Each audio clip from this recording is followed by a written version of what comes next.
Welcome, everybody. This is the Jaden Jeffs Podcast, and today I have Layla Matson, who was Warren Jeffs' 23rd wife, right? Yes. Uh, do you want to just introduce yourself to everybody and tell everybody who you are and anything you want them to know about you? Sure. So, I married Warren Jeffs at the age of 17. I was his 23rd wife. I married him in 2002.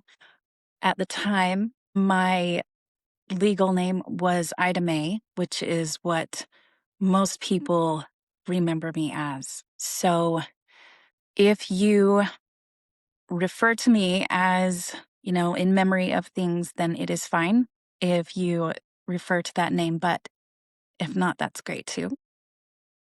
I'm a mom of three. And it's been quite a journey. I've been out for 12 years. Yeah. You left a while before the rest, some of us did, and so I'm excited to kind of hear how it's been going for you. But I want to start in your earlier life. I know that I also want to get into some family dynamics because, I remember a lot of things that happened when you were right there with us.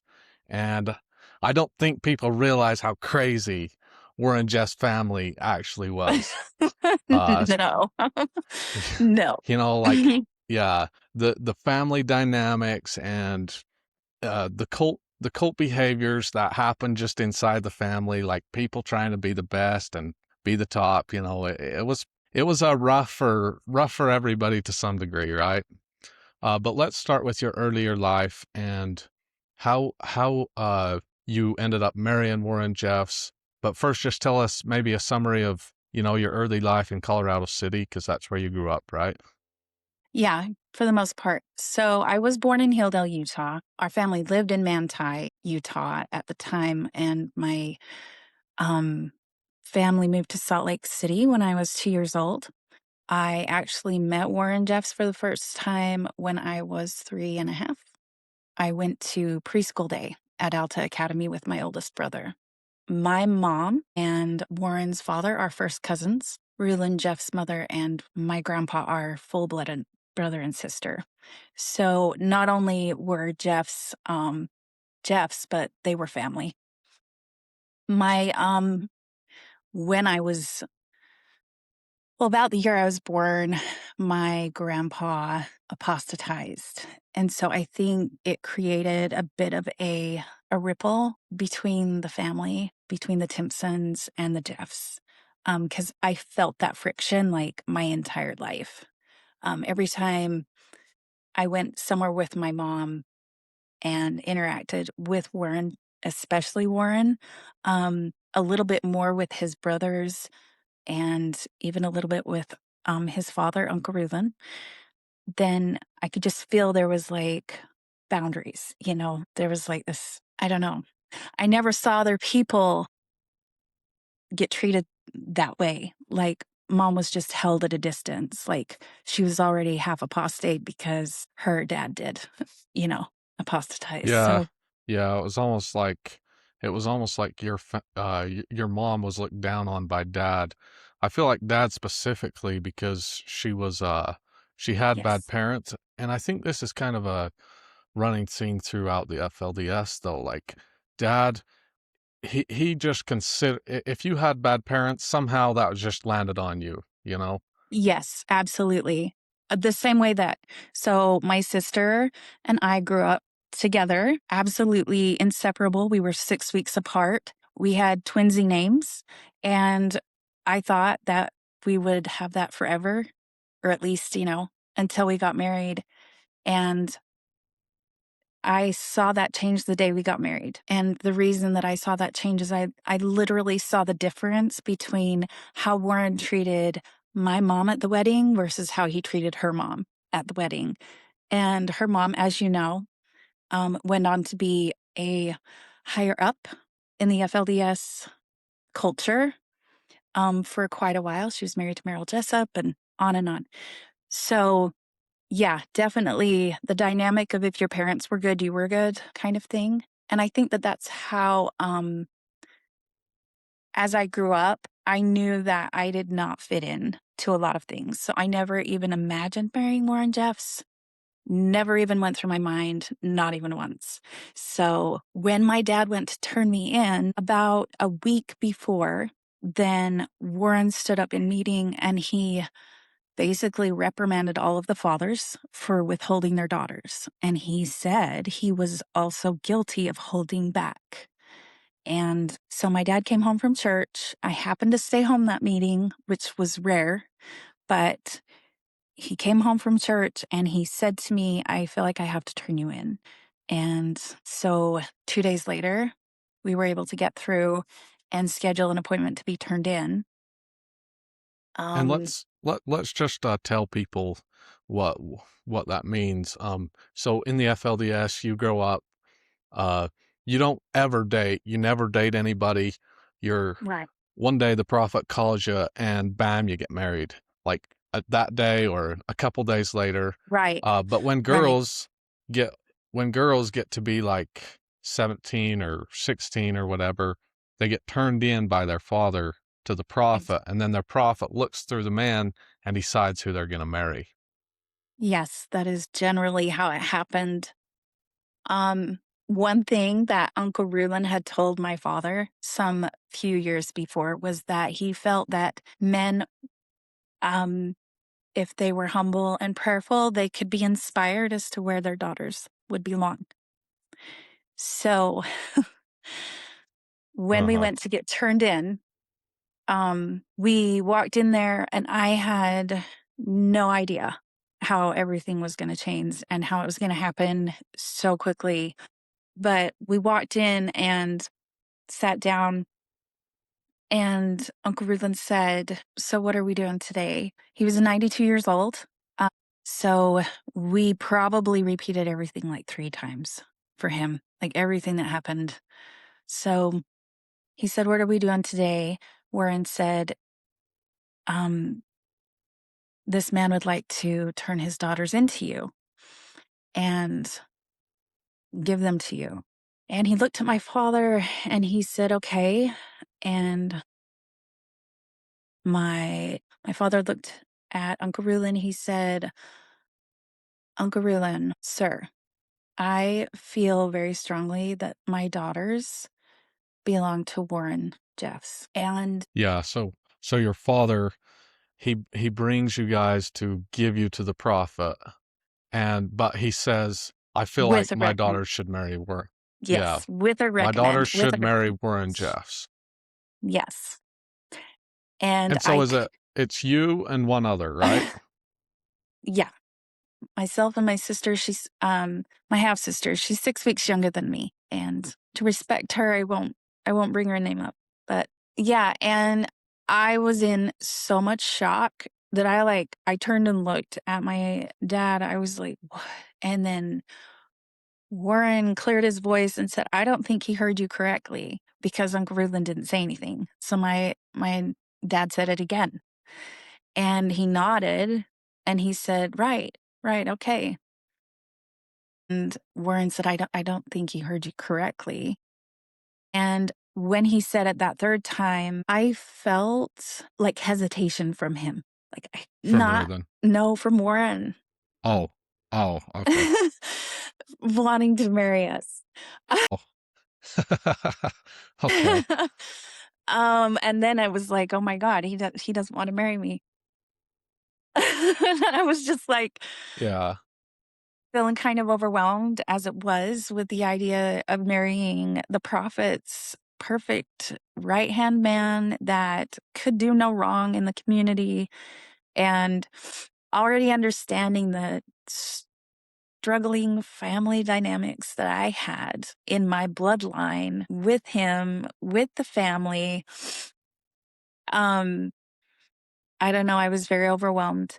And so Warren said, "Say it again." So my dad told him again, "Uncle Reuben, sir, I feel like these two girls belong to your son Warren here." And he said, "Well, Warren, you'll accept, right?" And Warren said, "Well, I'll do your will." That was his humility phrase. um, then he said, "Fine." And we went to walk out. He said, "Well, I guess that's it." That's what Uncle Reuben said. "I guess that's it." And so we stood up. We went to walk out, and he took a hold of my hand. Uncle Reuben did. And he looked at me for probably a good 15 or 20 seconds, and he said, "You are so beautiful. You look like my mother." I always took that as a huge compliment. His mother was perfect in his eyes, and I know that I do look somewhat like her. So it was special, that connection with him. So you kind of Um, liked Jaden Jeffs, and like you felt like he was a prophet. You know, you had obviously grown up in the religion, yes, but you felt like he was a good prophet. I did. Up to that time, I really did. I really trusted him. I felt like that he was doing what was right for the people at that time. I've learned a lot of things since, but I will say that from my perspective as that young girl, he was an uncle and he felt like a friend in that moment. And I suddenly didn't feel quite so alone for a second. But as we were walking out, then Warren leaned over to my dad and he whispered, "We'll talk. I don't know, we'll talk." And that really cast like a lot of doubt for me. Like, I don't know what to think of this. I was very overwhelmed. My sister was pretty giddy. She was pretty excited. I never So even did you want to imagined. get married? Actually, clear up until about 3 months before I did, then I all of a sudden, I just really didn't wanna get married. Like, about 3 months before I got married, I was like, "Oh, I'm good. I'm good. I'm happy." Yeah. I was So pretty content. when you're in this room with grandfather and dad, you know, Warren Jeffs, are you nervous about Warren Jeffs? You know, these guys are talking about you getting married to him. Are you like nervous of him? Are you like My god. do you have like to a degree of like do you have any kind of attraction to him? Like what's the dynamic in your body and mind? You know what I'm No, saying? not Like in that even room. no. Not even a tiny bit. Like, I saw him as my cousin. Like, I was just like, "This is so weird. This is so weird. It is so strange." And, like, I felt like if I don't feel this way toward him, how is he gonna feel toward me? Um I didn't feel butterflies, I felt anxiety. What I now recognize is, like, extreme anxiety.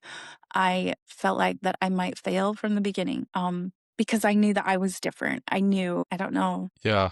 Before I forget to ask, how many wives did your father have, and how many how many children did he have in all? Like with all the wives? My dad had 36 kids total.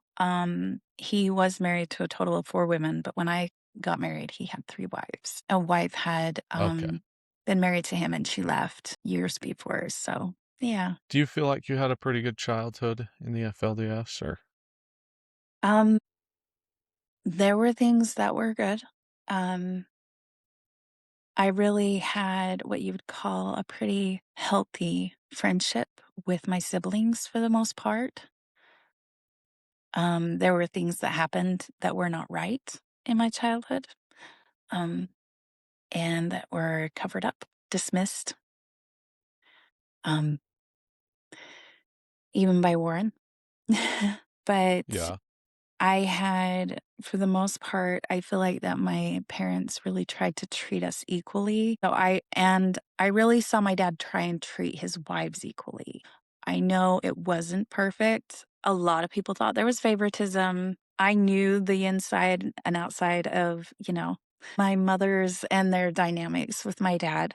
But I would say for the most part, my dad tried to be impartial. And so when I was getting married, I fully believed I believed that all the wives would be equal. I believed that every wife had the same opportunity to please her husband, to be a mother, to, excel and become, a mother in Zion. And so I will tell you that coming into Warren's home And having that reality shattered within the first 24 hours was pretty pretty interesting. Yeah. Yeah. Yeah. People, even dad would say, "Oh, I don't have favorites," but obviously, clearly, there's favorites and there's a hierarchy. You know what I'm saying? Yeah. Oh, so your father tells grandfather, or the prophet of the FLDS, I think my girls belong to Warren, and then you leave this meeting, and grandfather gives you this hug, and then what happens? As we're leaving the room, Warren turned to my dad and he said, "We'll talk." And it completely, like, left out on the whole situation. I was like, "Oh, we're not gonna marry him." We went home. I immediately started to sew my sister's wedding dress, and I was very sullen. I was very nervous. I just didn't know what to think. The only people who got to know were my dad, her mom, and my mom at the time. Both of our moms were Yeah, and I like, think, "Oh, it's gonna happen," and I was like, "I don't know. I really don't know if it is." sorry, it broke up for just a second. No, you're good. I was gonna say that I think a lot of people need to understand like how secret weddings and other things were, especially as dad took over. Even when you were getting married, but also I feel like progressively after weddings or anything like that got so secret, you know? Very much. Well, so the year before I got married, Utah had passed a law, that you could not marry a man, an underage girl could not marry a man, um, greater than 8 years older than her. I believe they've changed it now to 4. So, and it has to be with the consent of both parents, and, there's a whole part of it. So, when we got told, then he said, "We'll talk." He said something else to my dad. My dad didn't tell me whether this was a part of that, what he said then, or when we came back. But 4 hours later, Warren called and said, "Can you bring them back up here?" And so we went back to the Jeffs home there in Hilldale, Utah, Reland Jeffs home, to this time to Warren's office instead of Uncle Ruland's office. And Warren said, "I will talk to you first," talking to my dad, "and then I will speak to you and then her." And he spoke with me after he spoke with my dad. When he came out, my dad was laughing, which I didn't know why dad was laughing. I felt very nervous.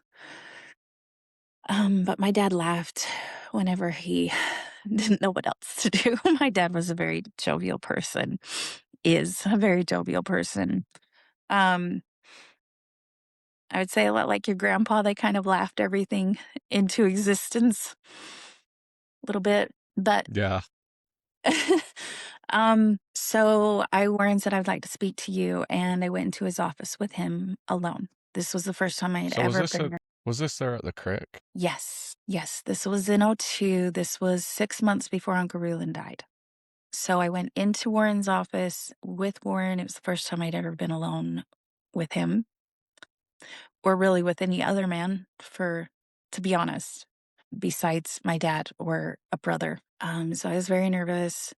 He told me that his father had gone on the drive right after we got turned in, and he said the entire drive he kept saying, "You're getting married tomorrow, aren't you? You're going to marry those girls tomorrow." He said so, and then he um stood up and reached his hand out and pulled me to my feet, and he said, "Will you marry me?" And I was like, "Oh," my brain was like, "Well, is this even an option?" Is it an option? Yeah. Like, I was like, "I don't know how to answer that." Yeah, a little bit of an interesting proposal, huh? So it's like, um, yeah, yes, I'll marry you, I'll marry you. And he's like, "Okay." And then he sat down and he said, "You need to pray for a testimony of this." And he said, "We will both pray for a testimony of this marriage." And so I think that he felt my doubts, my fear. I all the confidence that I'd had in my life as a 17-year-old girl was gone. I suddenly felt so, like, alone.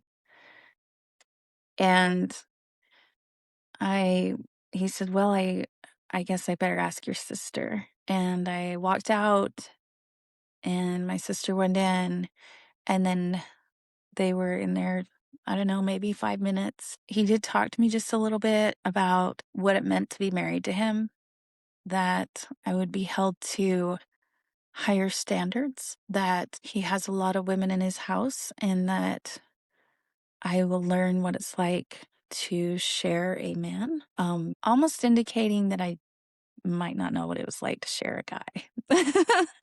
Um, Sure. Yeah.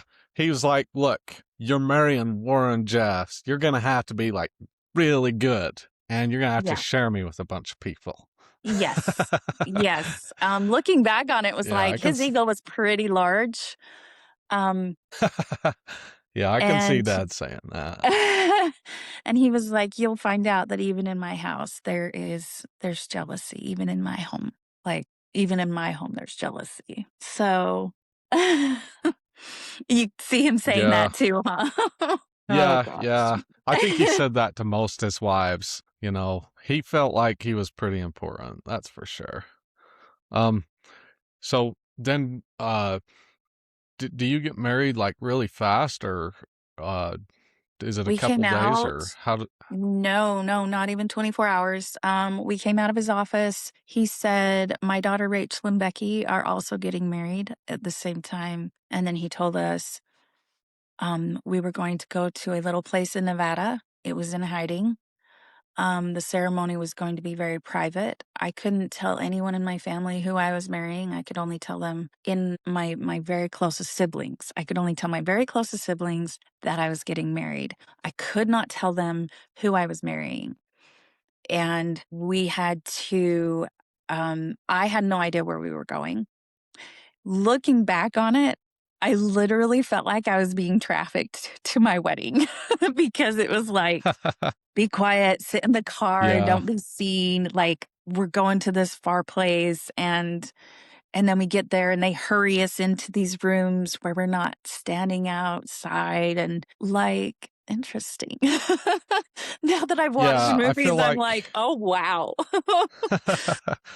yeah, I feel like if you can't tell your siblings you're getting married, then who you're getting married to, then it's probably a red flag, you know. Just for all the Right? viewers watching. Right?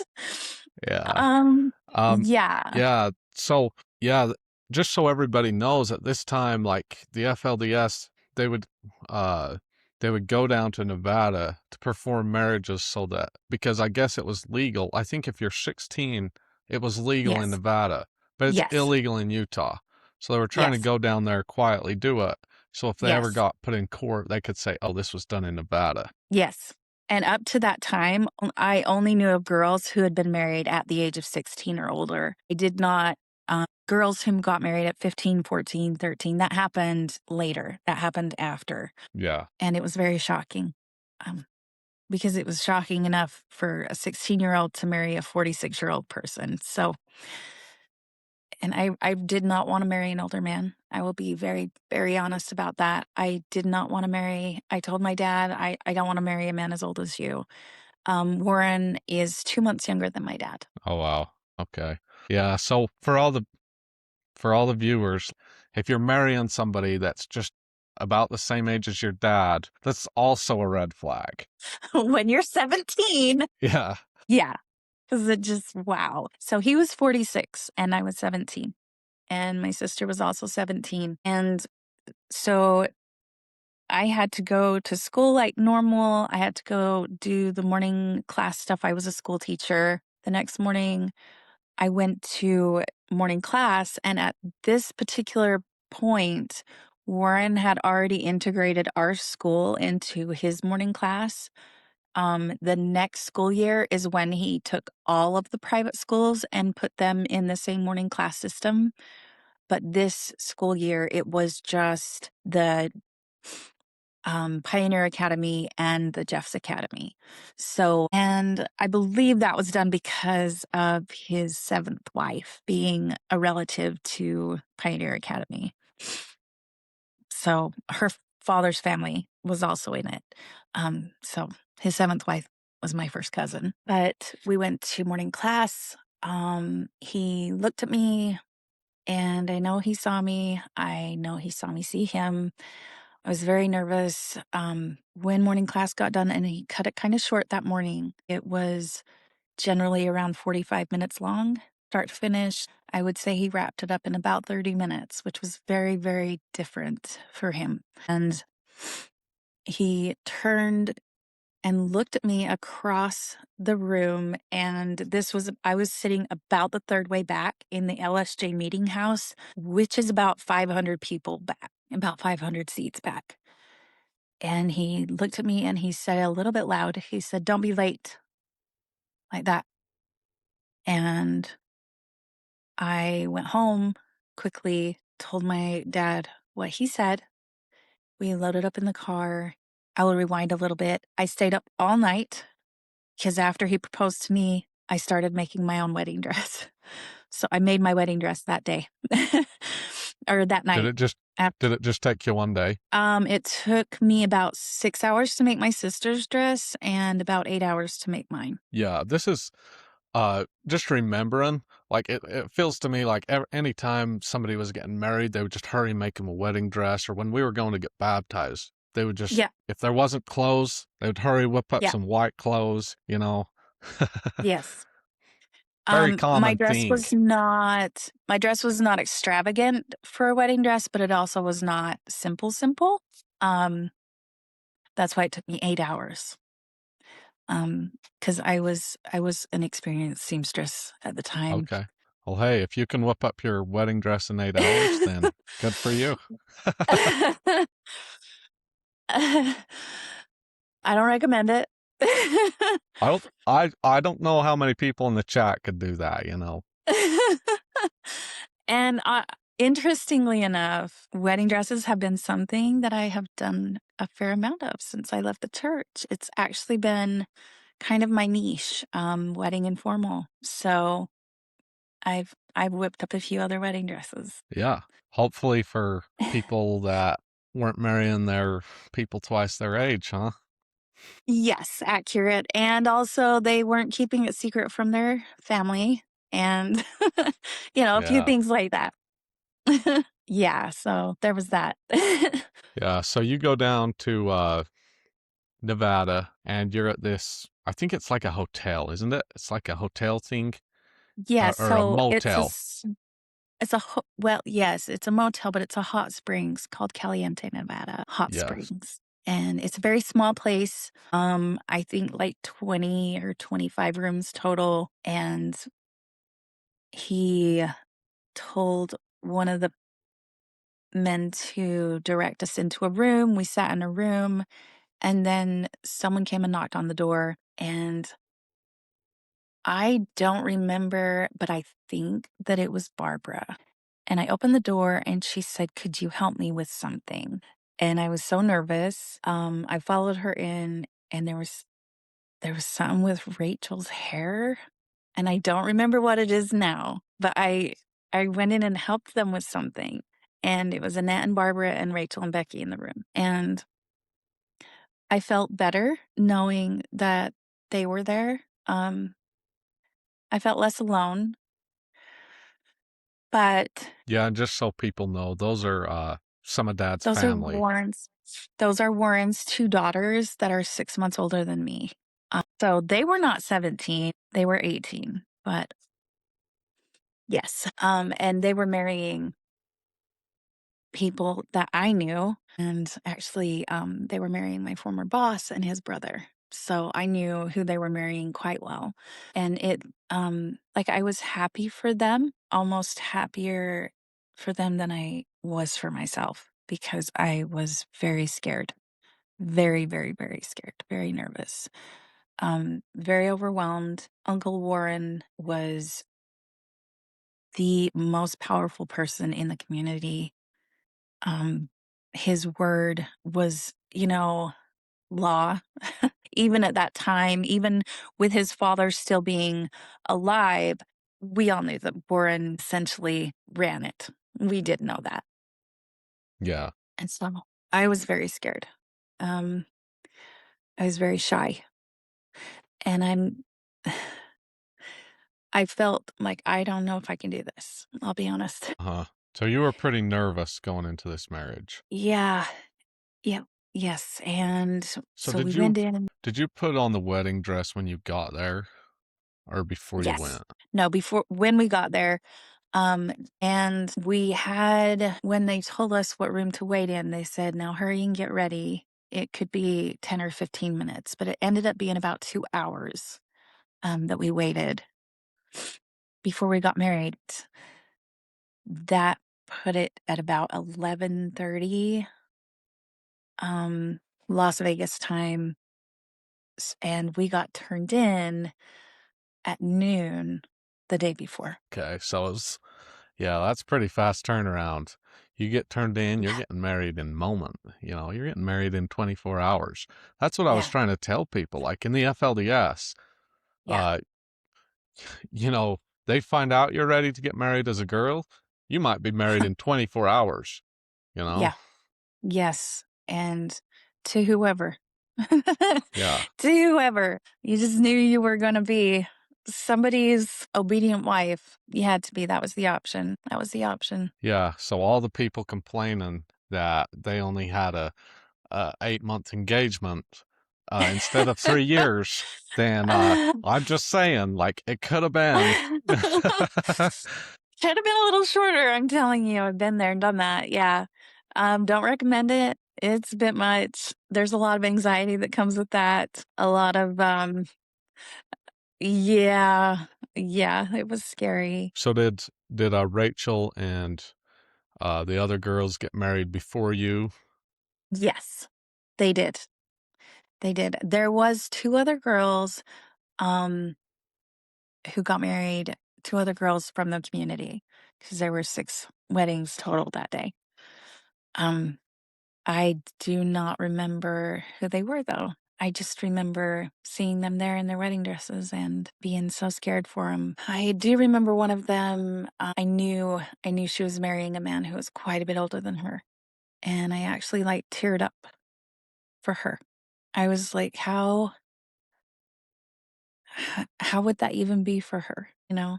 And I've always had like an overwhelming ability to empathize. It's not always a good thing to have.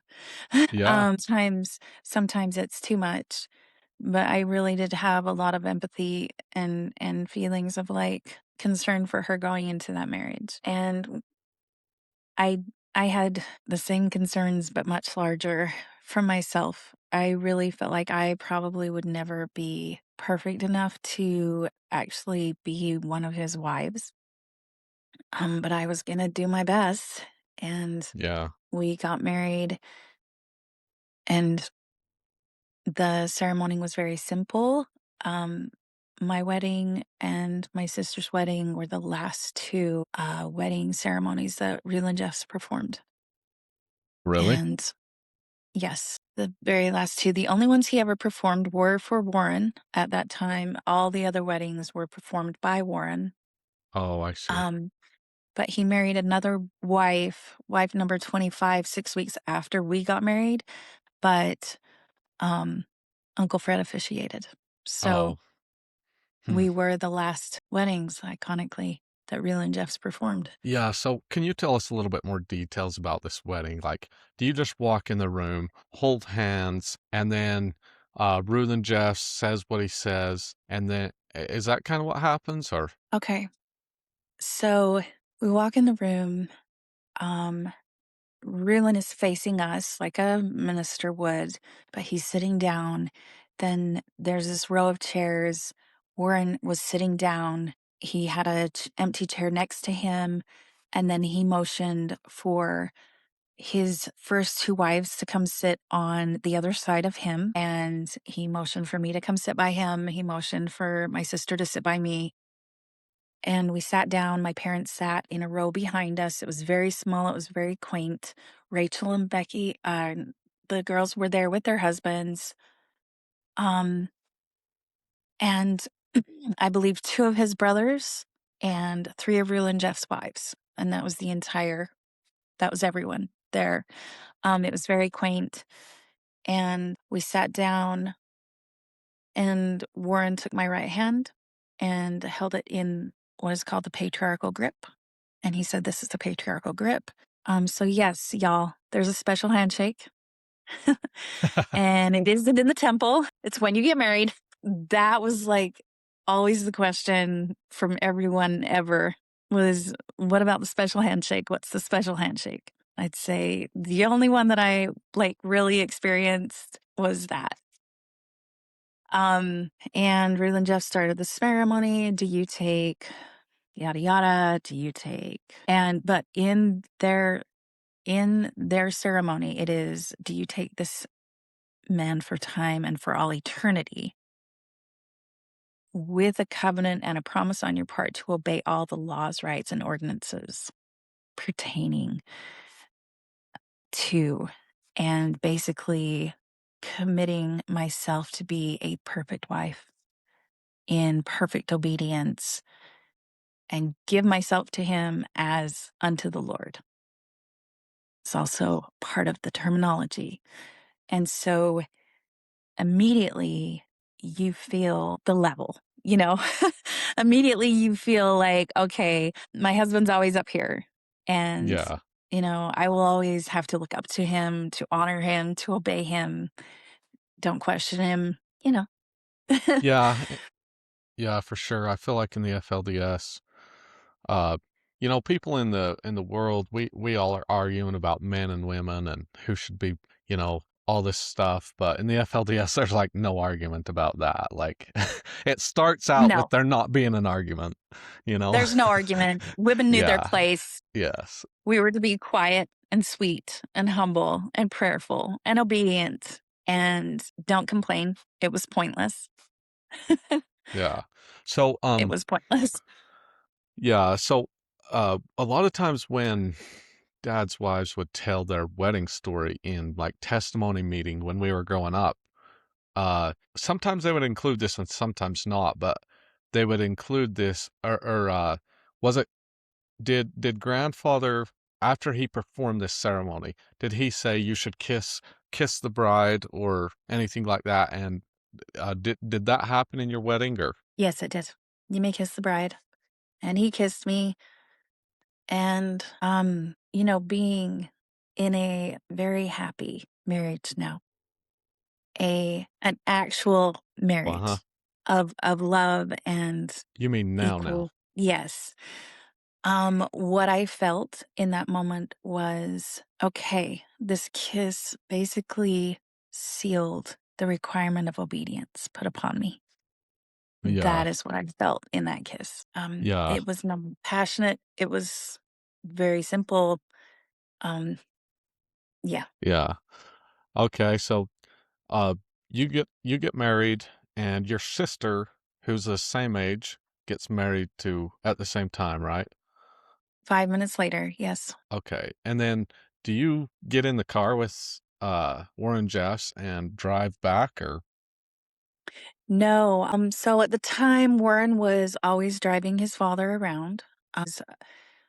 His father being 92 years old, Warren never left his side. And I don't know if you remember that a lot, but he never left his father's side, hardly ever. So Warren told me, "You'll ride home with um, my first wives, my first 2 ladies, and I will meet you at my office." yeah.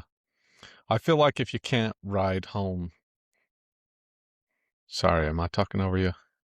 No. Audio's breaking up a little. You you there? Sorry, I'm Yes.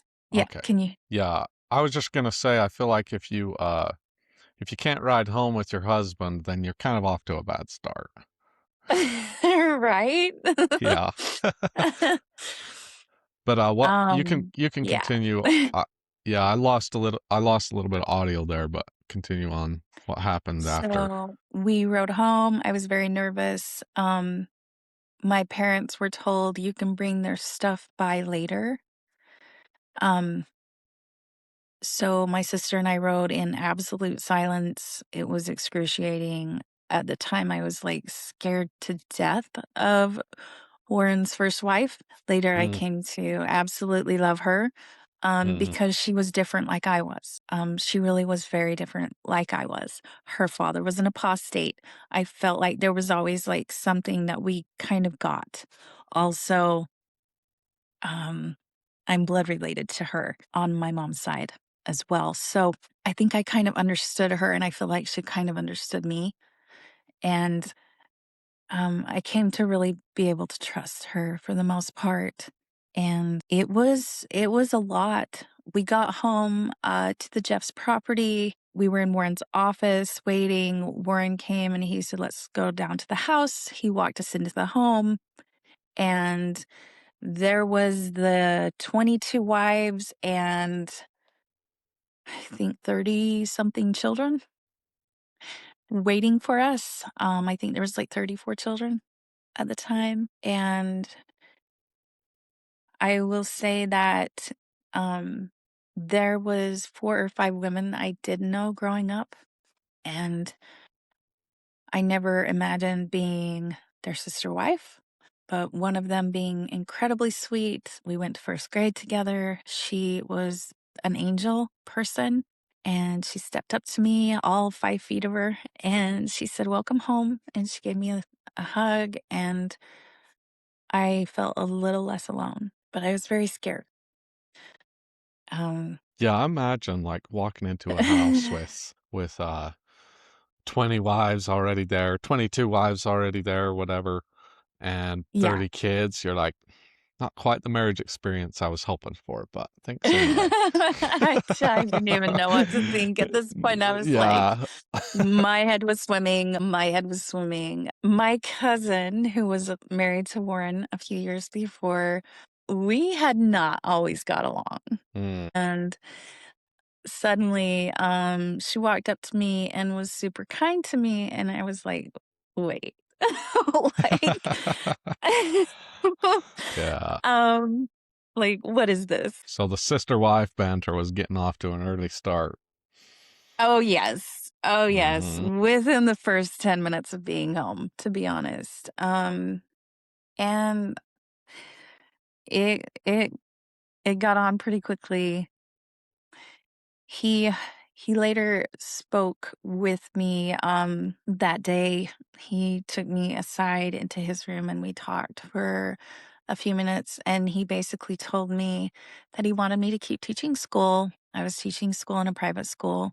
Yes, at the age of 17, I was a teacher, 5th grade teacher. I had 12 students. And then he immediately started to tell me things he wanted me to change about me the night I got married. Okay. That he So wanted he's me like, to "Look." get healthier, that he wanted me to start exercising, very subtly hinting that um I'd feel better if I lost weight, possibly. Okay. And I will say that literally that ate on me for my entire 11 years plus of being married to him. Um, the knowledge that I was fat, in his eyes. Even Yeah, yeah, and I just wanna, make sure viewers understand this. Growing up, I do not remember you as being, like, fat or anything. I don't think you were, like, you know, you weren't unhealthily skinny at the time, but I don't think you were, like, fat, you know what I'm saying? It was more like, "I want you to be super skinny," right? tiny. He wanted me to be tiny skinny. I mean, very petite. So I will just be very open and honest about this. I weighed 160 pounds. I was a very healthy girl. I am almost 5'8", and at the thin side of 5'8", you should be at least 145. Mhm. He wanted me at 110.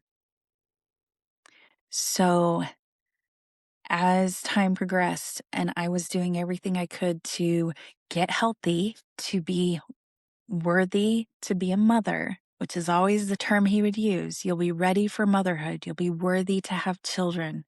You need to lose weight. You need to get healthy. You need to eat this certain way. Um, I literally spent the next 10 years of my life starving myself almost to unrecognition. I got incredibly thin. I got below 100 pounds at one point, Yeah, that's um, crazy.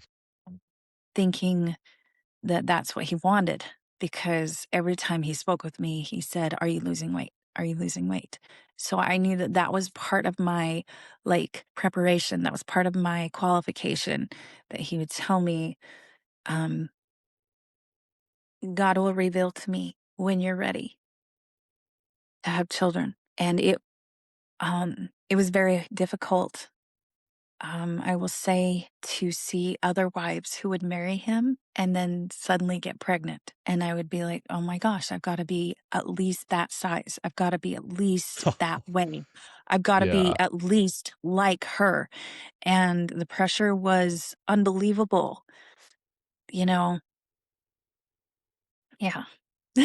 Yeah, that's crazy. So right off, when you first get married, it's like your first little bit of time with Warren Jeffs, and he's kind of like, you got to lose some weight. I think you would feel healthier. He's basically hinting to you, like, hey, if you want to be one of the cool people, then you Hmm. got to lose some weight. Hmm. That's pretty much Uh-huh. what he's saying. Yes. Okay. And yeah, I do think viewers should understand though that like you weren't super fat or anything, you know. No, no, Yeah. I was not.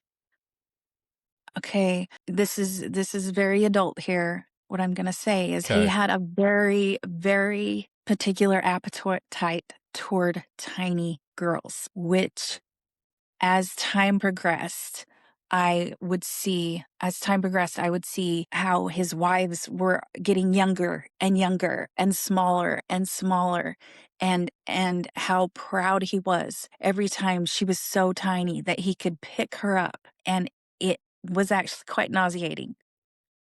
And it was very humiliating for me and a few of the other wives who truly tried so hard to be worthy to have children, Yeah. because we knew that we would never fit. We were tall, and we knew we'd never fit into this like bubble of being a little girl. We would never fit in that bubble, and so I s- I watched others struggle the way that I did with self image and self love and self acceptance.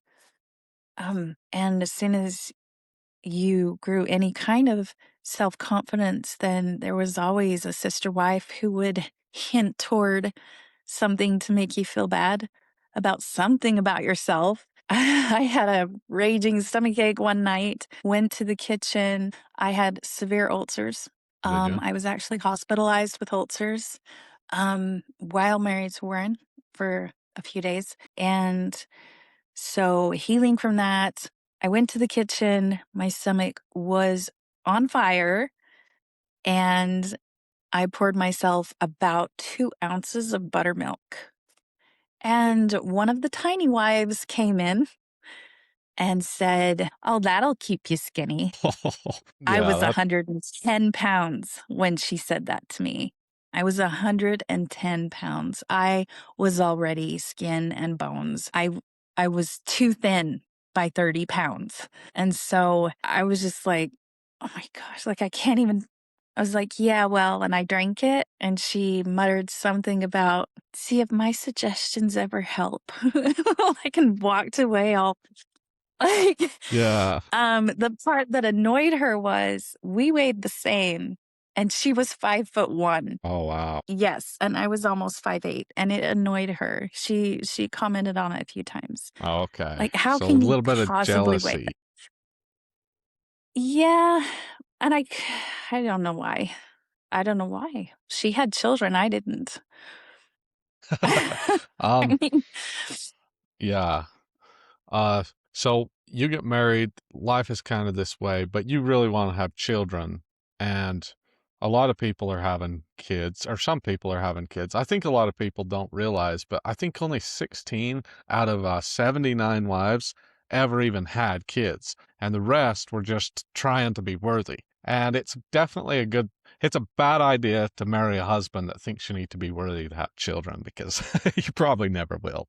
But, so you Yeah. get married and you go on, can you kind of tell me about the first couple days, like, of being married? I know part of that was, Warren Jeffs telling you, like, hey, thin up a little, but kind of what else, like, you're getting to know all his other wives and different things. Uh, kind of what was that like? There's already 20 wives there. What was it like getting to know all your sister wives? And how did you feel, in the hierarchy in the beginning of the family? I felt like there were a few wives who were quite hesitant to get to know me.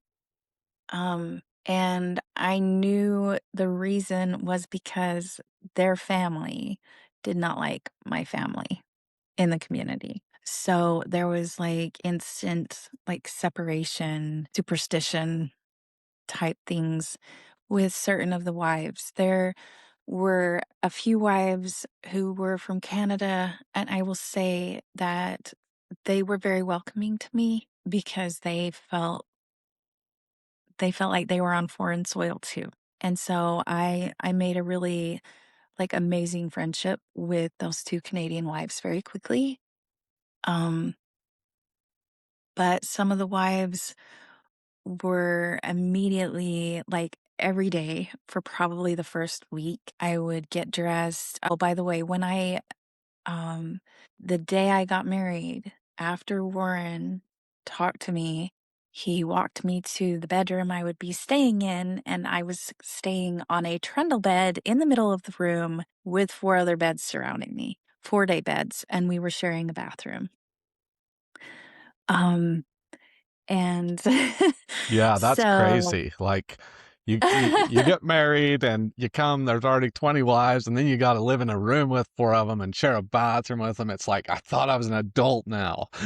I know. I had my own bathroom before I got married. What the Oh, heck? really? That's crazy. So it was quite an adjustment. And then we played what you call fruit basket upset. He completely rearranged the house about 3 days later, and I moved into a room with just one other wife. Um, and it was that way for about 6 months. Yeah, and I remember Dad doing this. It seems like he would wouldn't he like take sticky notes and put them on a door and like write people's names on them of who should live in there? And then he would tell everybody like, "Hey, you should move around. Like I put your name on all the doors. Move around." Isn't that how it worked? I was only like Mhm. 3 or 4 years old at this time, but Yes, that is exactly how it worked. He walked through the house, had yellow Post-its on every door, and yeah, it was awkward. And you really hoped that you would get along with the people you were going to share a room with. My sister moved in with 2 other ladies when he did that, and some wives who had never had to share rooms when we got married, and I remember there being issues with that. mhm. The house was not huge in comparison. I mean, the house was pretty good sized. I believe there were 22 bedrooms in that main part, but when you take 25 women and 33 or 4 children at that time, gotta stack up. Yeah, So people drive past and they think, "Wow, that guy has a mansion." And everybody's in there is like, "Hey, there's 4 people in at least in every room in this house, and we're all trying to find a yes, bathroom so that we can make it to Good Words on yes, time." yes, Yeah, yes, and the having to wake up at 5 AM, that was a very, that was a shock for me, because really. I'm a late night person. I love staying up till 11 or midnight, and I like sleeping till 7 or 8. you know. So I was always rolling out of bed at 6 and rushing to school before I got married. Mhm. So, having to get up at 5 a.m., that was very difficult for me. I also experienced chronic migraines, so it was like a double whammy. Early mornings gave me terrible headaches. Your father was not tolerant at all No. about missing good words. No. Missing good words was the ultimate shame on you, and you would get called out in front of the entire family over the "So and so, where are you? So and so, where are you?" Back in those days, Dad would actually sometimes walk down through the children's rooms and be like, singing a song or something and like knocking on everybody's door saying it's time to get up, but not always. But yeah, if you weren't at good words, and this is how it was, until we left, if you weren't at good Yeah, words, then, I mean, later, if you were down in Texas or something, 3 days in a row and you were being sent away, like you couldn't be there anymore, you know? yeah, And yeah, this was like strict. People don't understand. Like, yeah. this is not a relationship type of a deal. So, you married Warren Jeffs, and it wasn't like this good relationship. No, he put a sticky note on the door, and that's how you knew you were supposed to move in there. And then if you weren't up at 5 a.m., weren't to good words, which was at 6 a.m., then Yeah. you were going to be in big trouble, right? And so I just want people to understand like just how strict it was, you know? Yes, and family evening prayer time at 7 p.m. was the very same way. If you were not there, why not? You were usually called on the carpet. Um, it didn't matter if you were sick. It really didn't. Um, So and yeah. so did you feel like you got along with a lot of the women at first? Were you kind of the type of person that got along anyway, even if you didn't? Or because, see, I feel like looking back on Dad's family, there's some people that kind of like they're just unhappy and they just can't be there. They need to go and find a husband, you know. Uh, but there's some that just are quiet and they're just like going around and making friends with everybody, trying to survive. It's like a mix of Yes. both. Looking back, Yes. I think, man, I see all the problems and everything, and I'm like, they needed to go find a husband. That's all there was to it, right? Yes. Yes, and there was times, there were times that I went around trying to be that very upbeat, um, let's just make it work person because I was that growing up. But I had older wives who were more experienced who would tell me, "You don't know anything about this, so just mind your business." And um, I will say, like, 3 weeks after I got married, one of his wives went off on me, like, out of the blue, was like, "You're gonna be the reason that we miss shaking hands at church." And I was like, "Wait, what?" And I was just standing in the garage, like, and later I went to Warren about it because I was, like, so confused because she just started yelling at me. First of all, I was, like, shocked because Warren taught that, like, sister wives loved each other and build each other up, and sister wives, they didn't show jealousy, you know? Well, his house was not what he taught. Yeah. I talked to Warren about it, not to get her in trouble, but to be like, "I don't know how to deal with this." Like, it was kind of a really similar situation to an employer, and Hmm. you have a tiff with another coworker, and you're like, "How do I handle this stressful situation?" And you do whatever the employer tells you to do. Looking back on it, that's how it happened a lot. So our employer, Mr. Jeffs, Hmm. who we worked for free, by the way, Yeah. um, he was like, "Well, that's not right. You see, even in my family, there's jealousy." And I remember thinking, "What do you mean, even in my family?" Like, I'm Yeah. sorry, that's so narcissistic. No, Like, yeah, yeah. I feel like your analogy is pretty good. Like it was kind of an employee, but who made everybody his wife. I think if people want to Yeah, who imagine the slept with social, whoever he wanted to yeah, of the employees, yes. yeah, if you're having a hard time imagining the social situation, imagine that somebody with about 100 employees Mhm, decides and they're all women. Uh, yes. they just slowly take over. Hormonal and crazy women. Don't leave that out. Yeah. Yeah. Yeah.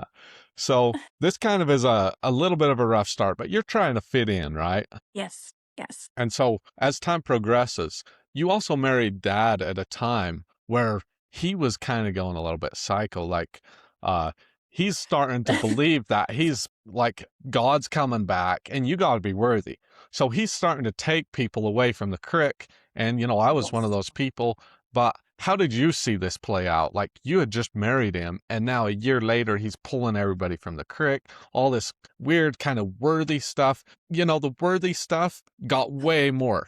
Like, it wasn't about just being at 5 o'clock or Yeah. 6 o'clock good words. Now it was about emotional regulation to the point where you didn't piss Yes. anybody off or something like Yes. that. Yes. Yes. Like, um, I will say about a month after Uncle Reuben, his father, died, and he came home. He was all secretive. And the next morning, he brought 7 new wives in. That was the big jolt. And it was the beginning of just, oh my God, like whirlwind changes. And I immediately, and this was almost 6 months to the day from when I married him. Then he married these ladies. A week later, he married 3 more. A week later, he married 7 more. A week later, and so on, like that, where we went from the day I married him, I was 23, the wife number 23. On my first anniversary, he had 60 wives. So, yes. So imagine also that most of them are well established in the community as perfect people because they were married to Layla Jeffs first. They were Yes. considered angels. They were considered special, special women. And that there was definitely a change in the hierarchy. I watched his wives who were married to foreign for years really begin to struggle with where they fit in because these other wives would come in and suddenly, his wives, his before wives, um, the way one of the older kids said was the old mothers. They called us the old mothers Yeah. because we were Yeah. married before Uncle Reuben died. We really struggled to merge. And I I really felt like there were very few of them who did accept me for who I was. Um, I feel like a lot of them had predetermined like ideas of who I was simply because of who my parents were. And when Warren started, I will tell you the most shocking thing, the first most shocking thing. He had been telling us, you need to be humble. You need to be more prayerful. You need to stop talking so much. Everyone just needs to be more prayerful and silent. And the property went quiet. Even the children were not allowed to play anymore. And toys were put away. And we were required to like tiptoe down the halls. I don't know if you remember that Yeah. because he was visiting with God.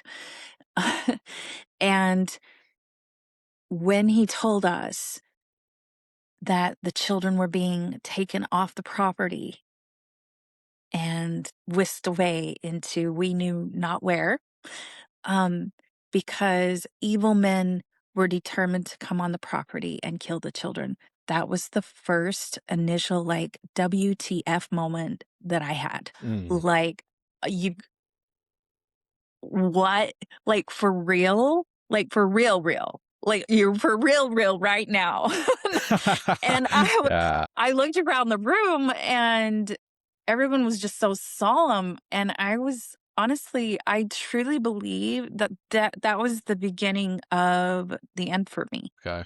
Yeah, and I And want I want to just give everybody like you were saying, I just want to give him a little bit more context. So dad has a house, and then up like a sidewalk is his father's house. And these are like two Yes. big hotels. That's how you should think of them. Yes. Well, Yes. grandfather dies, right? Now dad, Yes. they're just both his houses now. And so Yes. he kicks some of the wives out of grandfather's house. He marries them to other men. Then he marries 33 of them. He takes 33 of his father's wives, and he marries Yeah. them. And then Yeah. now the whole thing is his. Like both houses are his. Yep. He's going back Yes. and forth between them, and that's why he has like 60 wives now when your first anniversary comes around. And so, yeah, and then it slowly progresses into, I'm talking with God, so everybody be quiet and act like it.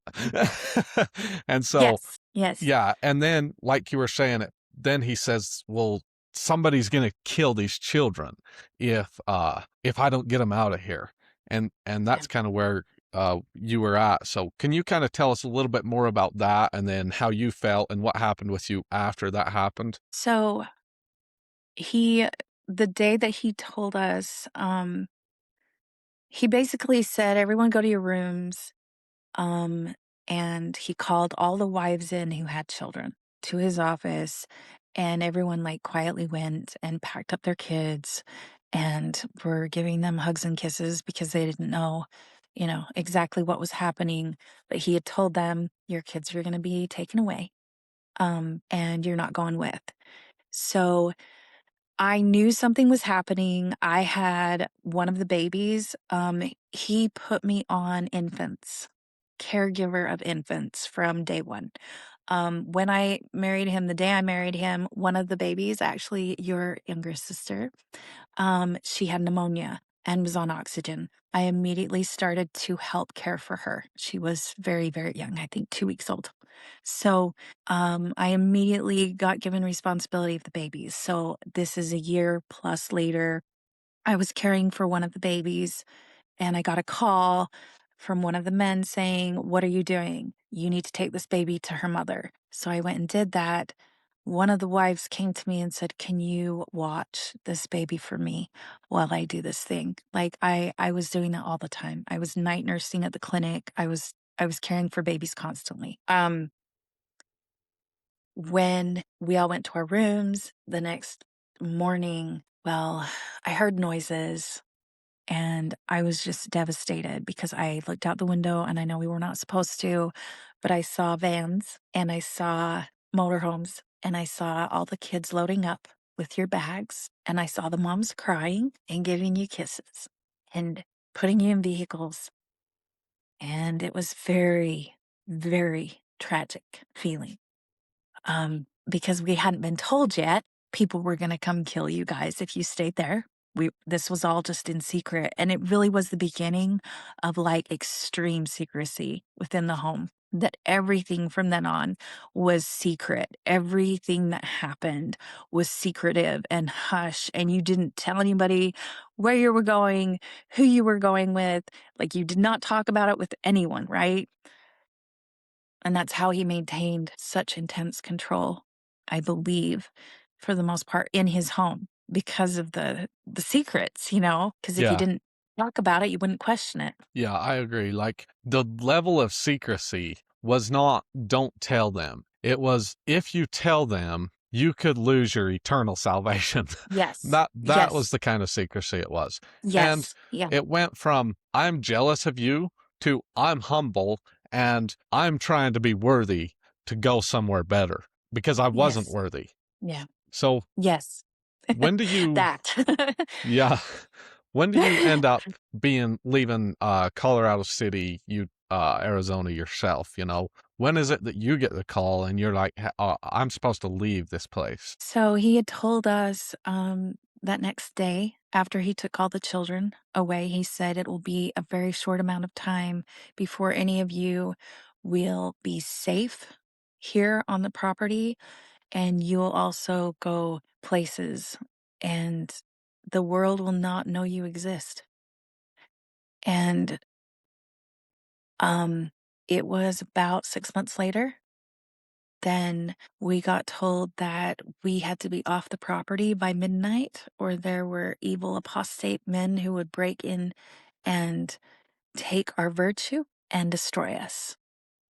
And so we wives were mad rushing to pack up these two giant homes that had half the people gone already, because he slowly trickled people out of there from that point on, from when he took the kids and about 20 of the wives as caretakers and stuff.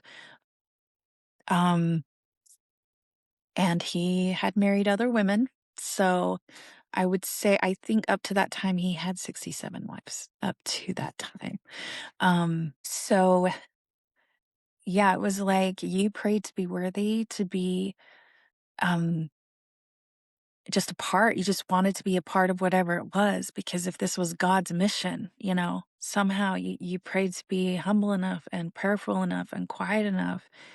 And this is like typical.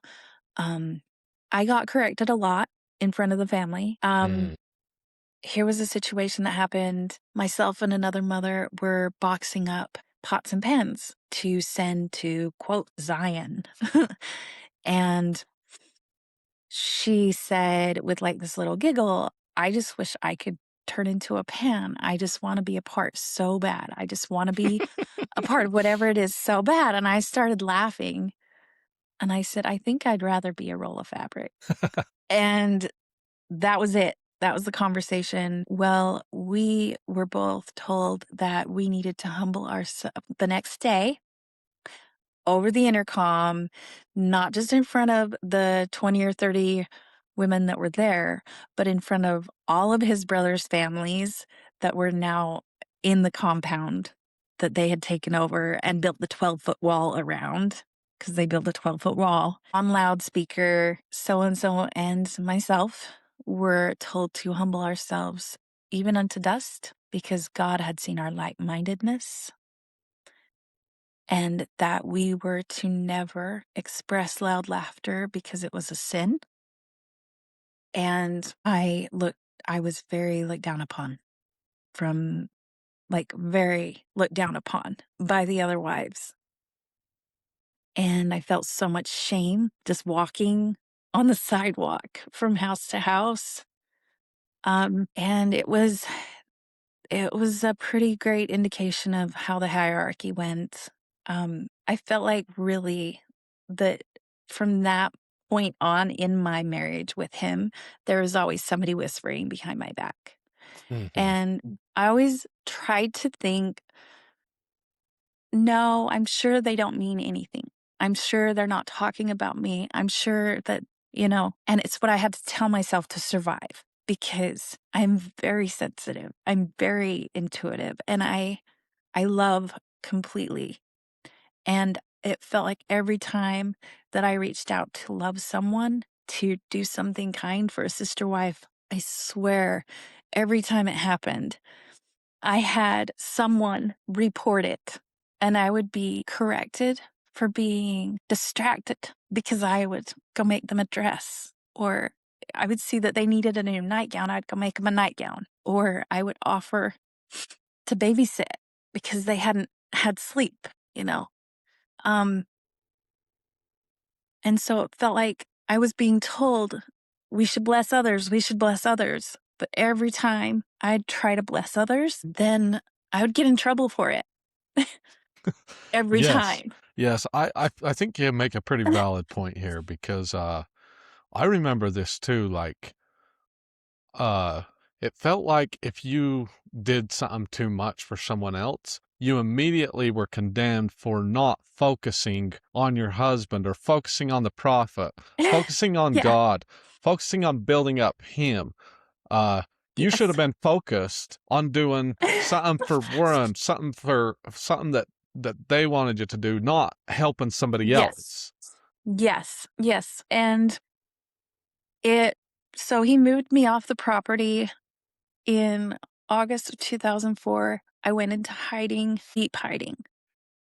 Moved from home to home. I lived in Las Vegas, and it was horrific. We were not allowed to look out the windows. We did not go outside for 4 months. I did not see sunlight for 4 months. And That's crazy. I wasn't told where I was going or where I'd end up. And while I was in Vegas, then the circle of sister wives, like he rotated women in and out of the home. And I was in that home for 11 months. But while I was in that home, I had seen my caretaker and his wife. And my caretaker, by the way, was a second cousin. He was my age. I had zero feelings for him at all. His wife was a little younger than me. And this happened to me a lot also. I saw him hug his wife and they laughed a little bit together. And I said, "Aw, I want that. Mm-hmm. I want a hug." I got called the next day and told that God was declaring me unworthy because I lusted after another man. Hmm. I didn't even know what that word meant. Mm-hmm. I didn't even know what the word lust meant. I was Yeah. 19 years old and I didn't even know what that word meant. Yeah. Um, See, that's what's crazy about this is now you're 19. Like, I don't think people realize quite the situation, but I wanted to make some clarifications. Uh, Hiding is a house that is separate from everybody else.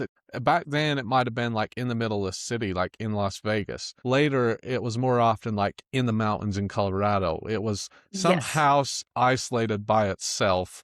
And yes, in the earlier days, especially, they had a caretaker, which was a man who always had a wife, usually just uh-huh, one wife. And they lived in like the master a lot of times, and the rest of the family lived in the other part of the house. And the yes, caretaker, he would go get your groceries and do anything yes, because you were not supposed to be seen by anybody. So he was yes, essentially the one that, not his wife, but him, he was the one that would go out and do things. Now, his wife was supposed to be the communicator kind of between dad's wives and him. So that's kind of yes, how a caretaker worked in those yeah, early days. And so you're yeah. saying that's what was crazy about this story is I was sitting here imagining, okay, she's probably like 25 now, but no, you're like 19 now. And so you see this and you're like, "Oh, you know what? This whole hiding thing and living with 20 moms, you probably didn't think this, but subconsciously you're like, I kind of wish I was had that and not this." And you were condemned immediately. It wasn't that I wanted him. Honestly, I Yeah. just wanted a hug. I just had not had a real hug in like months, months. Yes. Um, And I think in the FLDS, like that I feel like by the end, this is true for everybody. Like you were any kind of human connection was punished severely, and yes, you were isolated until you truly didn't love other people, till you truly like yes, didn't connect with other people. And yes. until that point, you were doing something wrong. Yes, yes, and I'm as an empathetic person, you see someone crying, they're in pain, they have needs, and it was naturally the thing I would do. What can I do for you? Can I get you medicine? Can I rub your shoulders? Can I get you some tea? Like that was my natural like response. It got to where shame on you for being distracted by their darkness because they don't have enough of the Spirit of God to hold down their tears. And like, I went 10 years without laughing out loud. I went 5 years without crying. And then I started having anxiety attacks and I would cry and I could not stop. I would have these crying spells and I could not stop. And it was because of all these years in hiding, all these years of being on a very strict diet because Warren put me on a very specific diet. 2 years into my marriage, very specific diet. Other women not as strict, mine was very strict. Vegetables, a little bit of fruit, protein a couple times a month. That was my diet for the 10 years from when he set that diet until I left. And so that is how I got incredibly thin. But I was brain starved and my serotonin levels were so far out of whack from no sleep, wrong foods, being moved constantly, being told the world does not need to know you exist, close the curtains, like, and then going almost to Texas, the raid happening, and then the intensity of the raid, our children torn from us, not knowing what was happening with that, still trying to just be worthy, to just be worthy, to be worthy of his approval, to be worthy to be with his family. Mhm. Um, because that's why he told us that he kept us in hiding. Originally, he told us that he put us in hiding because he was wanted by the FBI and that they could use us against him, Mm. which is true, Mhm. but not in the sense that, like, they could use, not in the sense that they could harm us, but it was very Right. much put on us that we would be the ones being in danger. We would be in danger. Yeah. So So, in your case, at this time in Las Vegas, uh, he moved you to Las Vegas because he didn't feel like you were worthy to be with the rest of his family in Zion, which was the place yes, where God was coming. And yes, but he didn't feel that you were safe in Short Creek, or at least he didn't want you to be there, or yes. he had all kinds of crazy ideas that somebody was going to come, like, do something crazy. But so he moves you Yeah, to Las Vegas. Well, what yeah. happens after you're in Las Vegas? Because did you get punished there? He said you were judged unworthy. Did you have to go somewhere worse, or were you just there for longer? And then what happened? I was there for longer, but I was told to write a letter of confession, confess all of my sins, all of my evil desires, um, anything that felt that was not right and good, and to lay my heart basically on the altar before God. And that as soon as he deemed me worthy, I could be rebaptized and I could be resealed to him. But I was to live as though we were still married, but that I would need to renew my covenants because I had broken my marriage vows Hmm. by wanting that hug.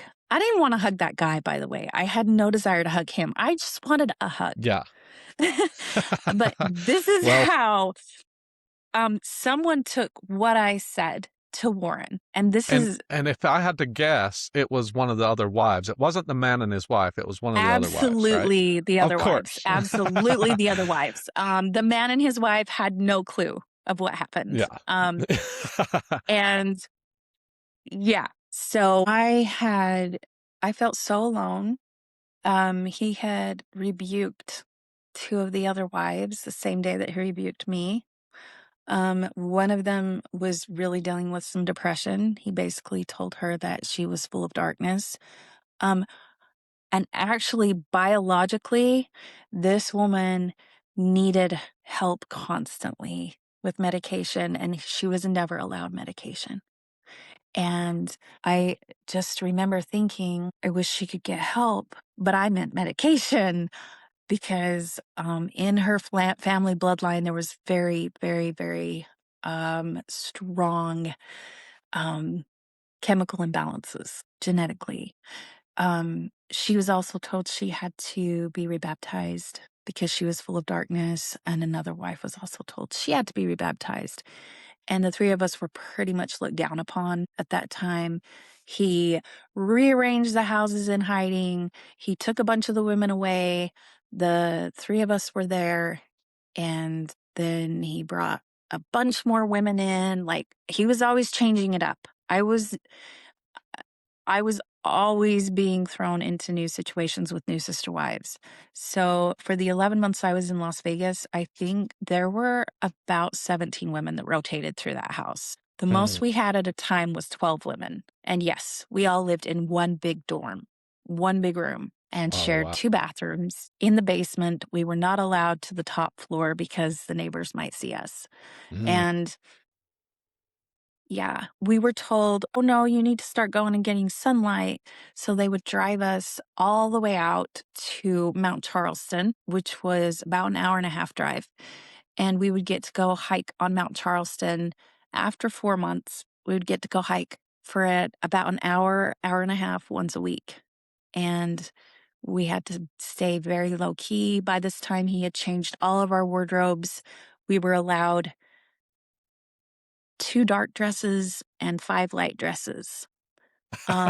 While we were in hiding, he did allow us to have more dark dresses because we were not to be seen in public in the light pastel dresses. So it was all pastels at that point. He had changed the style of clothing. He had had me help make patterns because I was an experienced seamstress and I sewed a lot for women. But yeah, we had very minimal personal items. Anything when we left the property and went into hiding, it was boxed up and put into quote archives. He had Mm-hmm. me because I was an underage wife. He had all of the underage wives box up our pictures with him, any evidence that we had that we were married to him. And they took that away first. And then slowly they just took more and more and more stuff away from us. It was intense. It was intense to say the least. All of my personal belongings could fit in 3 orange boxes or like, apple boxes. Yeah, that's So crazy. Yeah, yeah. like for somebody that has this husband and has been married now for a couple years, how much time by this point had you spent with Warren Jeffs?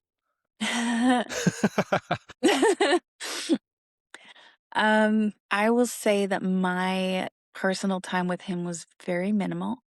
Um, Never a whole night, ever. Mhm. And it was always very controlled. It was very his agenda. And most of the time, it was not. It was like him telling me what I needed to do to be worthy, to be a mother. Okay. Um, so I knew, I mean, you'd watch the same women go in and out of his room daily. And we knew who his favorites were. It wasn't a surprise. um, and he had favorites, plural. Mhm. Which later, a lot of things that he told me made so much more sense. Because he taught me the law of Sarah, but it was like, oh boy. Anyway, Yeah.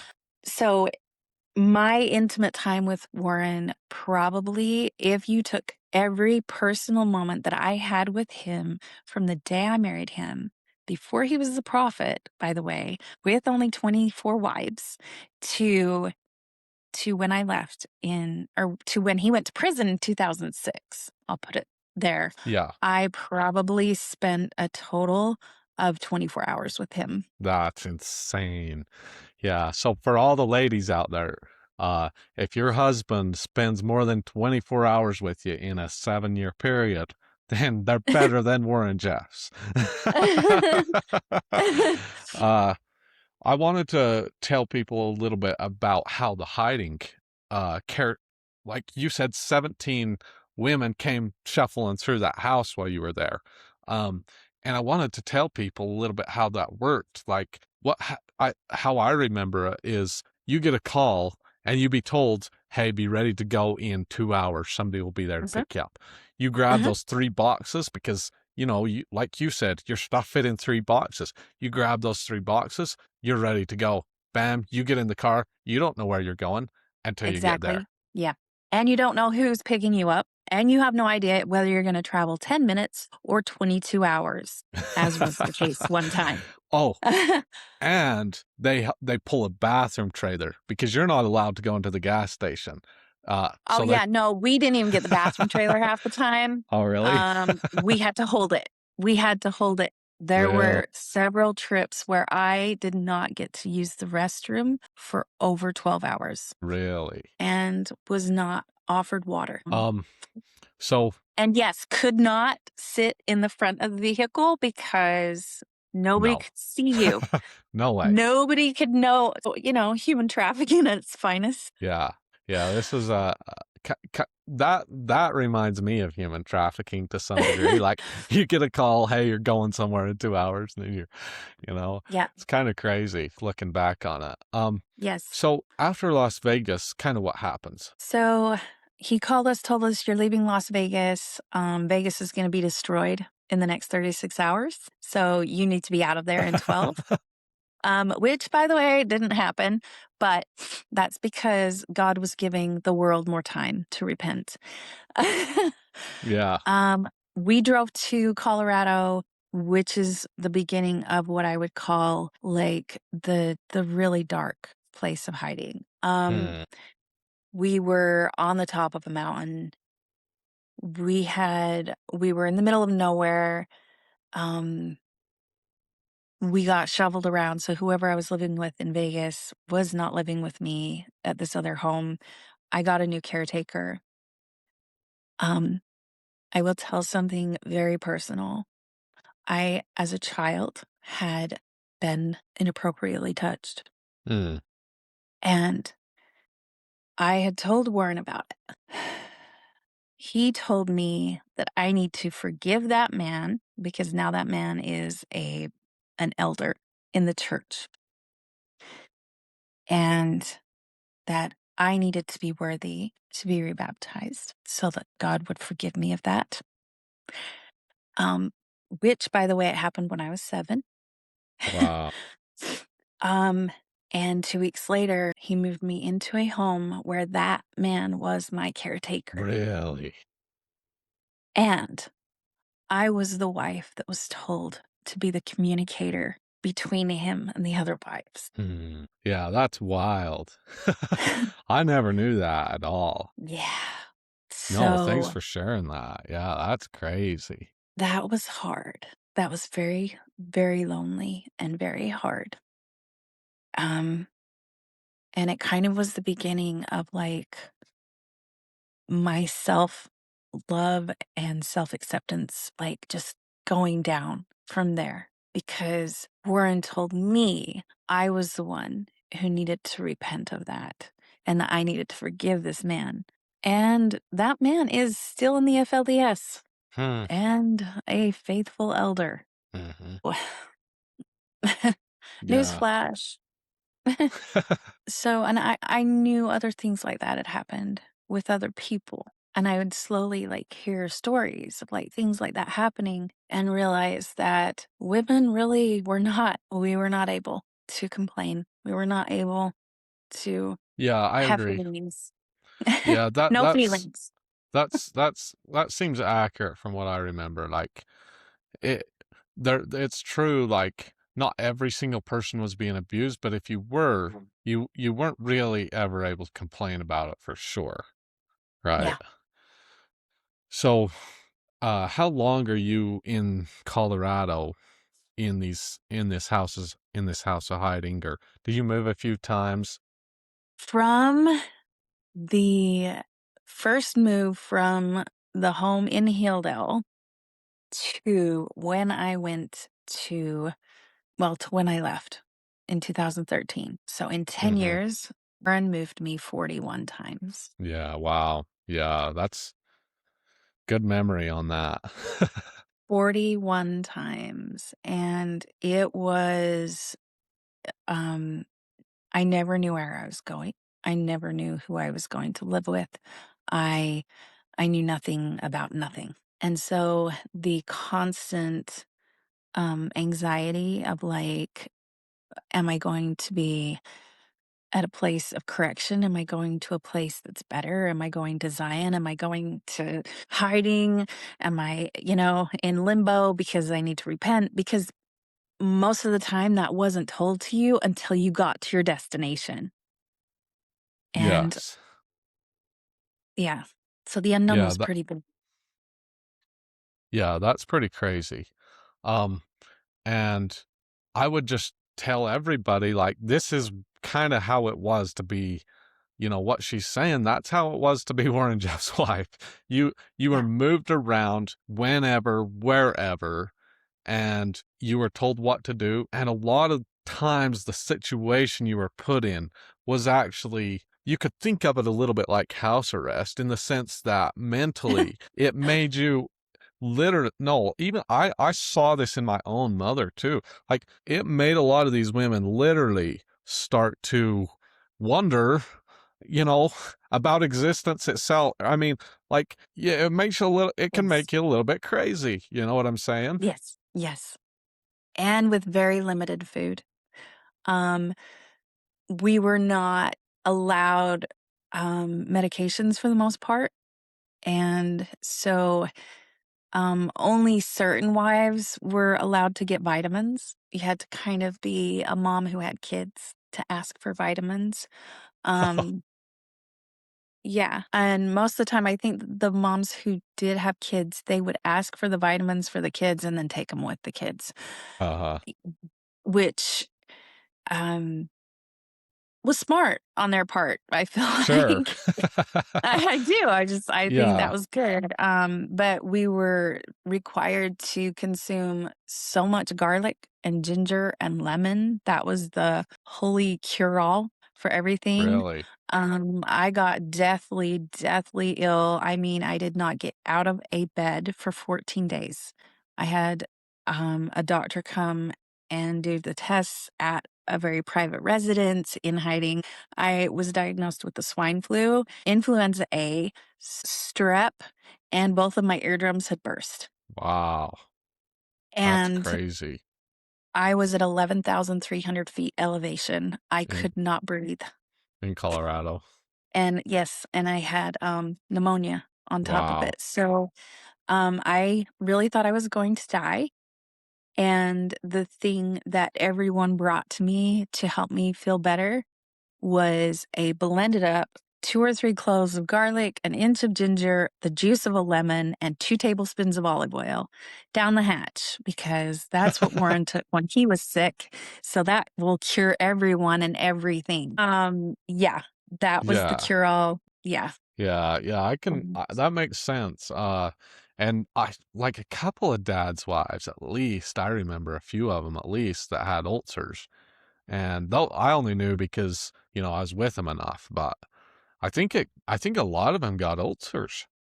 a lot of them. Yes, a lot of us did. One mother in particular that was, like, on children a lot, I would watch her, like, um she was not well at all, but we weren't allowed the medical aspect of it. We were just, told to pray. Pray Yeah, for if you him. need you don't need medication. You need more of the spirit of God.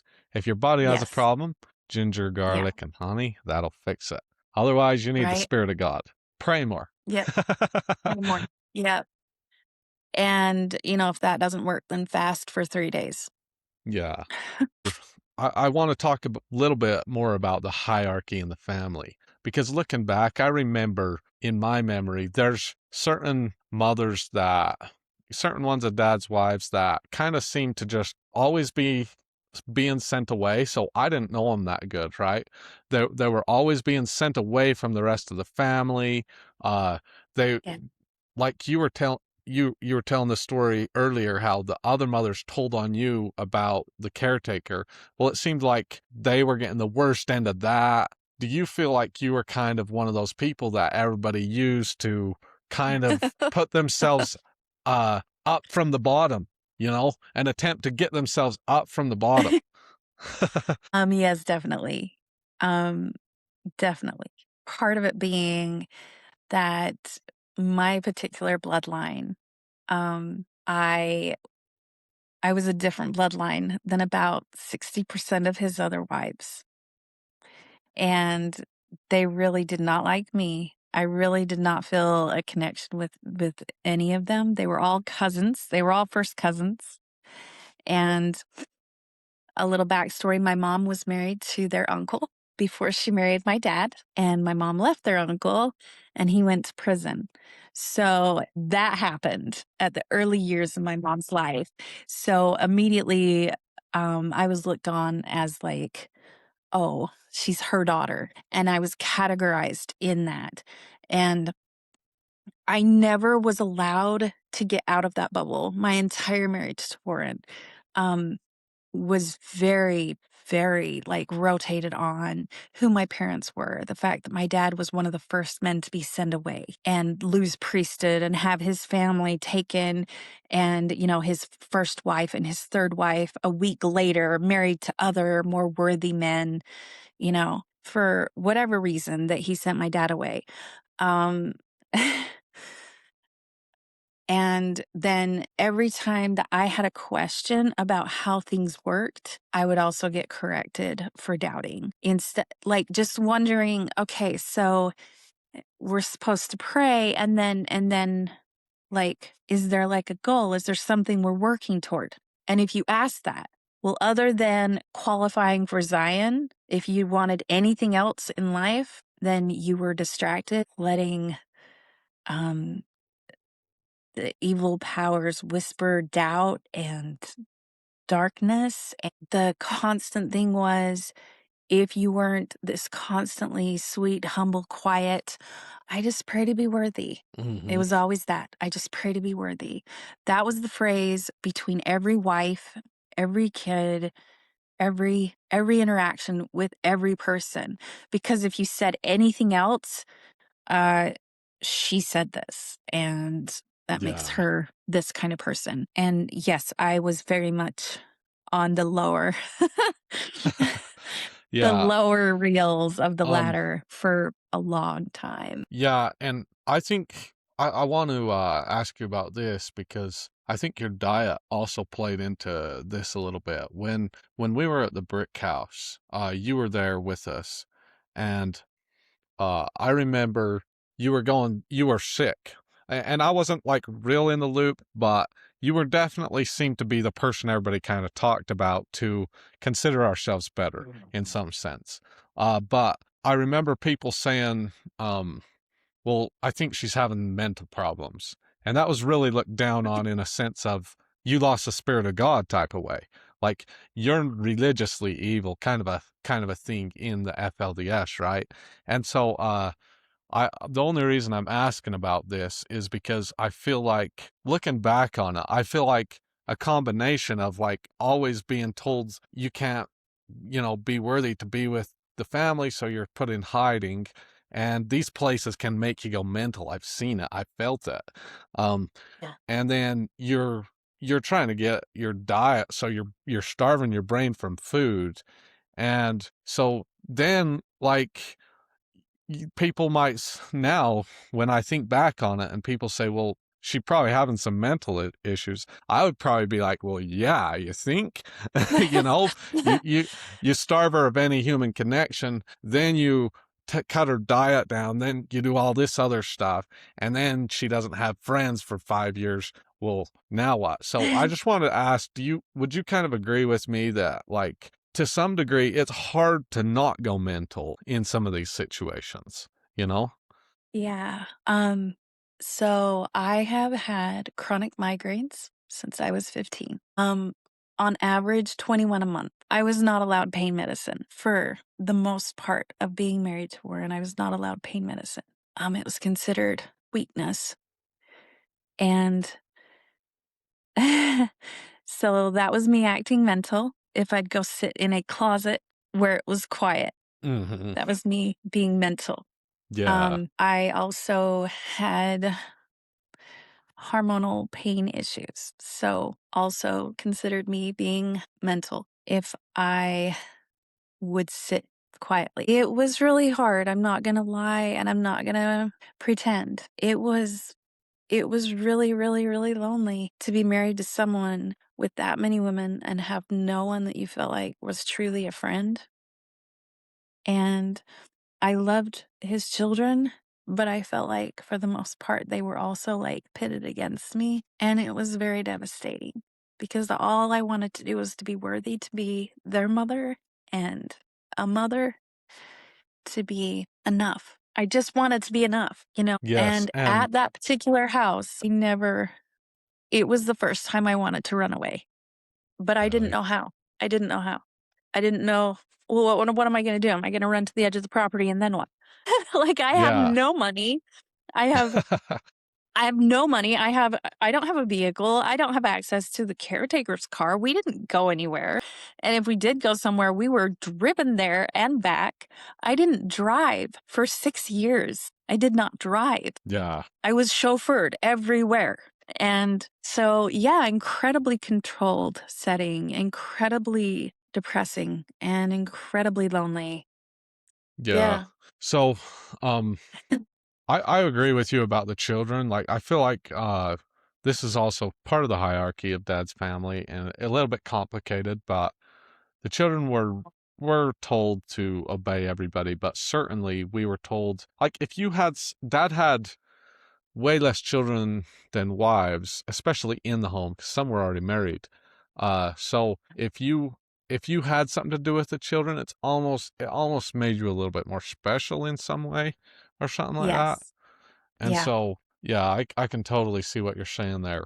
Well, let's kind of go to the later years of you being in the FLDS and kind of what pushed you to leave. I had, after the raid, the whole family had come together, right? And then he scattered us all again. When we were all together, I don't know if you remember this, I lived in a room with 11 other ladies. There were 12 women in that bedroom. Yeah, Across the hall, there was another 12 women. That was was all this in like at the Texas. brick house and the log house? No, this was in Oh, in Texas. Texas. And then he scattered us again. He Oh. sent the families back, and then we went to the brick house. All that happened. Um, he sent me to the South Dakota Mm-hmm. Stake of Zion and told me to be a school teacher. And I started to have really bad anxiety. I could not sleep. I couldn't eat. I would have these like crying spells. What I later learned was because my serotonin levels were so out of whack, I could not regulate my emotions anymore. I couldn't do it anymore. I had been regulating for so long on zero that my body literally was like, okay, I'm done. I was like 105 pounds, you know, not well at all. And so I went to the brethren who were over Warren's ladies at the time. After Warren was taken to prison in 2006, we were directed to check in with a certain man who would be like an overall caretaker over us, right? Only he could really give us the final say. If we couldn't get Warren's word, we had to get his word, right? Yeah. So I went to him and I said, I don't know what to do because I am missing good words. So I know I'm going to be sent away from this special place if I can't get my act together, right? Um, he said, you go to the doctor, who was just a midwife on the property, and do whatever she says to do. I went to her. She said, I'm going to put you on a serotonin, an SSRI, serotonin reuptake inhibitor, or a psych med. Um, was she qualified to diagnose and give me those medications? Absolutely not. Did she do it anyway? Yes, she did. Was it a good fit for me? Absolutely not. She way overdiagnosed. She started me on a dose that was probably 3 times stronger than it should have been. According to like psychiatrists later. Um, But so I got really sick. These meds made me loopy, like off the wall, Uh-huh. off the wall, because Okay. it just was not right. And then I had my sister, who had married Warren the same day I did, come to me and tell me that if I was going to take these medications, that she knew for a fact I would be sent away. And so I went back to the brethren and told them. And it was 2 men in there. The one man who was over the family said, you should do whatever the doctor says. The other man said, I wouldn't do that. I don't think Brother Warren's going to like that. And I did what the man over our family said. And I took those medications. Um, about a week later, and I'm 100% confident that it was reported by sister wives. Uh-huh. um, I got a message, you're moving, get your shit together. And I went to a home in hiding away from the sacred land. And I had been there about 2 days, didn't know what I was doing there, what I was supposed to be doing there at all. Um, and then I got a message from Warren that was read to me over the phone, and there were two other people who had to be present to hear them basically tell me that my mind had been turned over to the buffetings of Satan because I had taken these medications, and that I had to leave the lands of refuge, that I had to go live with my mother, but live as though I were in hiding at her house. I could not have a job. I could not go places. Um, I was to work for the storehouse, and that I could have nothing to do with Warren's children whatsoever. I could not speak with them. I could have nothing to do with Warren's children or his wives who were still worthy to remain on the lands of Zion. And I was whisked away to Colorado City. I lived very carefully with my mom. I didn't go places in the community. Um, I felt very, very, very, very alone. I cold turkey quit the medication that apparently was making me full of Yeah. darkness, Yeah. which is also very bad. Mhm. Don't cold turkey quit. I don't care. just to have a doctor help you through that. But when I got to Colorado City, was living with my mom. After about 6 months, I realized I wasn't getting corrected every other minute. And I was like, "Oh my gosh, like, I'm not being told on, like, all the time." I just, like and then I was, like, kind of feeling like I was going nuts at my mom's house, so I did a really bad thing. I went and got a job in town. I just started to try and earn money to stay busy because I couldn't at my mom's house. It just was too much. Uh-huh. I could not talk to anybody at my mom's house. I couldn't tell them where I'd been, anything about my life. They knew nothing about the 10 years previous. Yeah. They literally knew nothing, and I could tell them nothing. And so I needed to be busy. I needed. So I went and got this job, and a few months later, I got myself a car, also Awesome. very rebellious. Yeah, yeah, and really, like, I don't think people realize, like, it's not like a teenager getting a car. It's like, I was listen to 28. everything. Yeah. It's like, listen to everything we said. It's like Warren Jeffs' wife finally getting a car, you know? It's a lot different in some sense. So, Yes, yeah, I good was for you. 28 years old when I got my first car and paid for it, traded it in, um, got a little bit of a nicer vehicle, and then my mom got sent away at the early part of 2013. Her kids were legally signed over to me. Um, it was very jolting, um, She was very sent away unnerving. for She the needed murder to of unborn children or something, right? immorality. I'm pretty Yeah, sure it was yeah. immorality. Something like that. Something Oh my insane. god. Yeah. Um, and I about 4 months later, um, ironically, I was told to not have anything to do with Warren's wives, okay? Mhm. But 4 months later, they had moved us around 6 or 7 times in, like, 3 months, 4 months, and I think 7 times.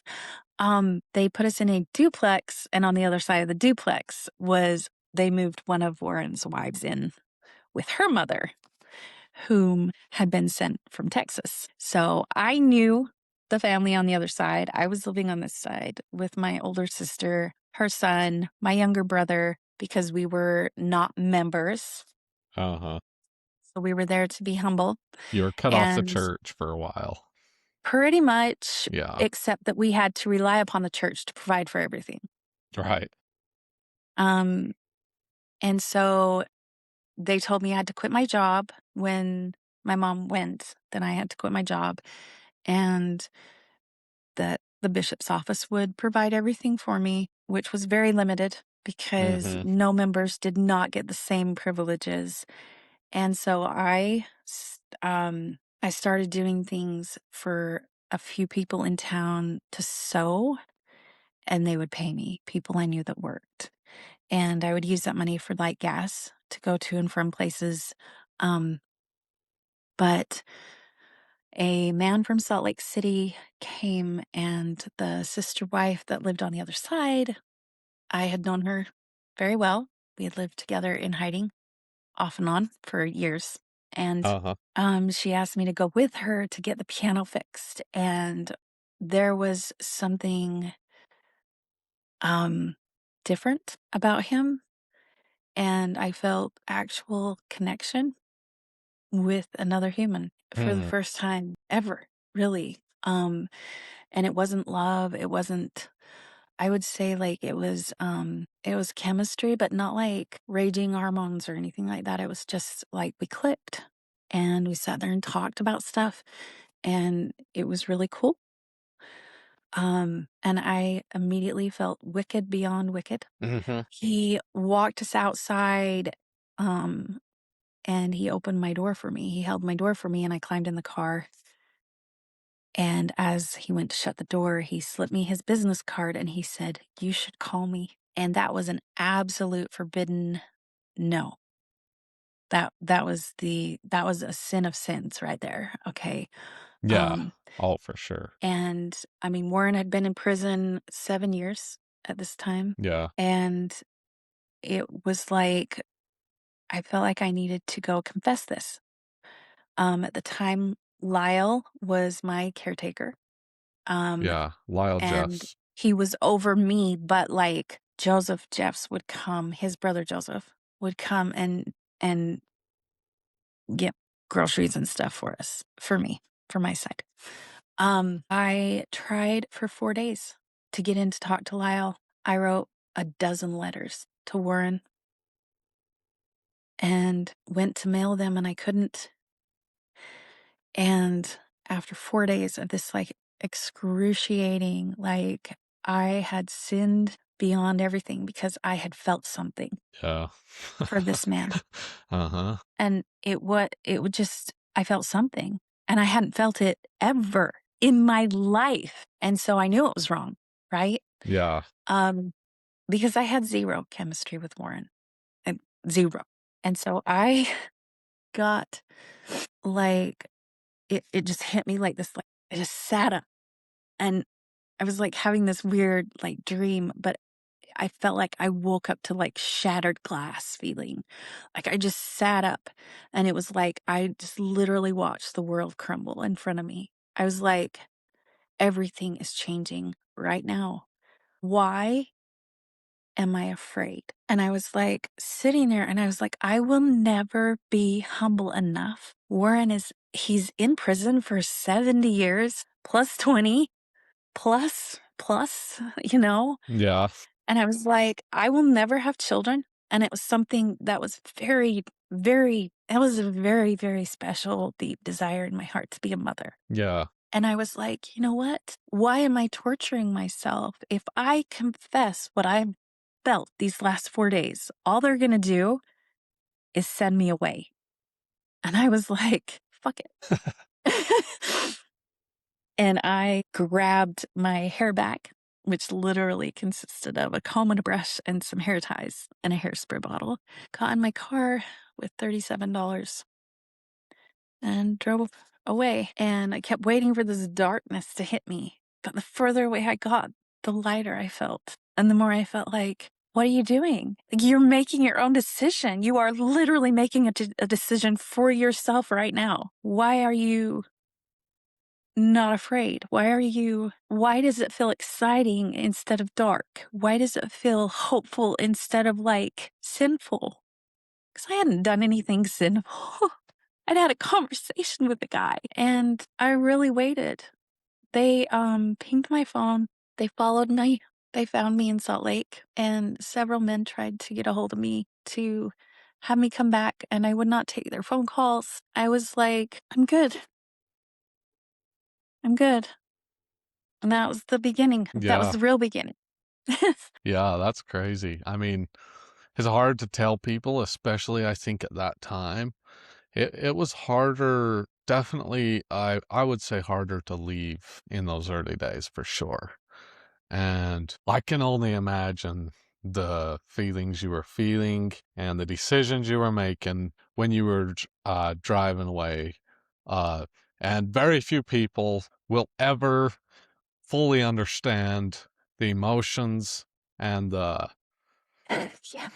the strength and the just the liberty of emotions you felt when you decided to drive away. Like very, very few people ever feel that or understand that. And so, the fact that you did it is just something in and of itself to be proud of. Um, so yeah, Thank you. maybe you can just tell us a little bit more about like how you felt driving away and then what you did after. Okay. So I drove to Salt Lake City. I knew this guy was in Salt Lake City and he had told me you should call me. I called him on the way. He said, I knew you were going to call. Um, and I had gotten to Salt Lake, I don't know, in the middle of the night. We sat in a parking lot and just talked for a few hours. He wanted to know a little bit about me. I had told him I was married to Warren, and he was just in awe that he had helped one of Warren Jeffs' wives escape. Yeah. Because he was a Mormon and so very educated as far as, how the FLDS was. And he bought me breakfast, gave me some money to go get me a change of clothes. He said, You're going to want to get out of those. And while I was shopping, that's when men showed up to like try and find me. I hid in a parking Oh, lot. really? I'd already changed out of my clothes. And I think that's why they did not find me, was Oh, because they really? were, yeah. And I pulled my hair down out of the big, tall wave and beautiful braids. And I had just put my hair down. And I really did not tell anyone who I was. That guy knew who I was. He ended up being like a friend. Um, he paid for my hotel room that night so that I could have somewhere to stay. And I started searching around for my family. Um, I found a brother in Montana who had been gone about 10 years, um, who got kicked out because he was texting a girl. And that really started. I soon after that moved to Wyoming, where um, I lived in a big home with a few of my brothers who had left or been sent away. And I was the first girl in the family to leave. Yeah. I was the third wife to leave. Um, Third but one of Warren Jeff's wives. yes, but the other two had been sent away first. Like, Yeah. I didn't get sent away, so to speak. Uh-huh. I You didn't get left. sent away. You didn't get sent like Like out to work forever. and stuff. Yeah, Yes, I yeah. was like not declared a forever no member or anything like that. Um, Yeah, which is why that's the other thing about back then. In 2013, they would come look if you just headed out, they were going to come look for you. Like mhm. it's not that way so much anymore. Back then, it was much No. more controlled. So, Yeah, yeah, definitely. And as soon as I did take Lyle's call, he said, What are you doing? I said, I'm gonna go live at this place. And he's like, So you're not coming back? And I said, No. And he said, You know what that means? And I was like, I guess. I mean, I was 29 years old. That meant my life was going to change forever. But he said that means that the innocent blood of your brother will be on your hands because he is demanding to go live with his mother. So basically, I was being told that I was responsible for the apostasy of my 13-year-old brother because mhm. I left him. Um, and he wanted to come with me. So, and I think that was like the meanest thing that he could come up with saying in the time, really. Like, Lyle, he didn't have any proof that I had like committed adultery or anything like that. He had no evidence of anything So that's Yeah. what he said to me. And they sent the sister wife that was living in the other side of the duplex to give me my stuff, but they told her she could not give me anything that had to do with priesthood. So they literally took away all my books. They took I away, see. and she did slip me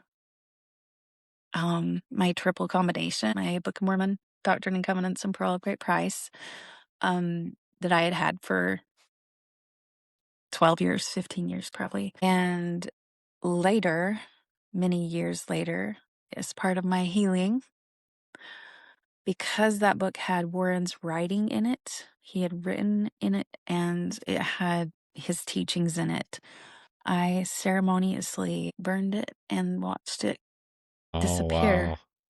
as Okay. like closure. I Uh-huh. needed closure on that. So along with my wedding ring that Okay. Warren gave me. Uh-huh. um and yeah, life started anew, but I did not tell people. I was very looked down upon by anybody who had been sent away because I was now an apostate. And not just any apostate, I had apostatized from being married to the prophet. So Yes. I can special totally kind of see that. darkness for me, right? Yeah. um, I would say I had been out about 3 weeks, and I was at my brother's house. We were watching a movie, and I laughed out loud for the first time in 10 years. Wow. Must have And felt pretty good. it was pretty magical. It was pretty magical. You don't know what you take for granted until, and bacon. Oh my gosh. Yeah. The bacon.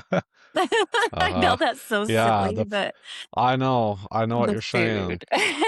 Yeah, yeah. It's a whole new The little world. the little things. Yep, and I didn't It's tell insane. anyone Go ahead. for years. For years, for 5 years, I did not tell, I told less than 5 people who I was married to for the first 5 years because I did not want anyone to associate me with him. Yeah. In that process, I changed my name. I did everything I could to create myself because I'd never had that chance. And Yeah. so that's how Yeah. I became me. No. Yeah, that's awesome. Yeah, and I think I just want to go back for just a second. You have a sister who is still in Warren Jeffs' family. You got married with her at the same time. Um, and she was a little bit higher in on acceptance in the hierarchy of the family, and probably why Yes. she's still there too. Um, Yes. how do you feel about like your two life trajectories? Do you feel grateful in some ways that it didn't go so good for you so that you could see it sooner? Also, kind of feel like do you kind of what do you kind of hope for her now that she's still there?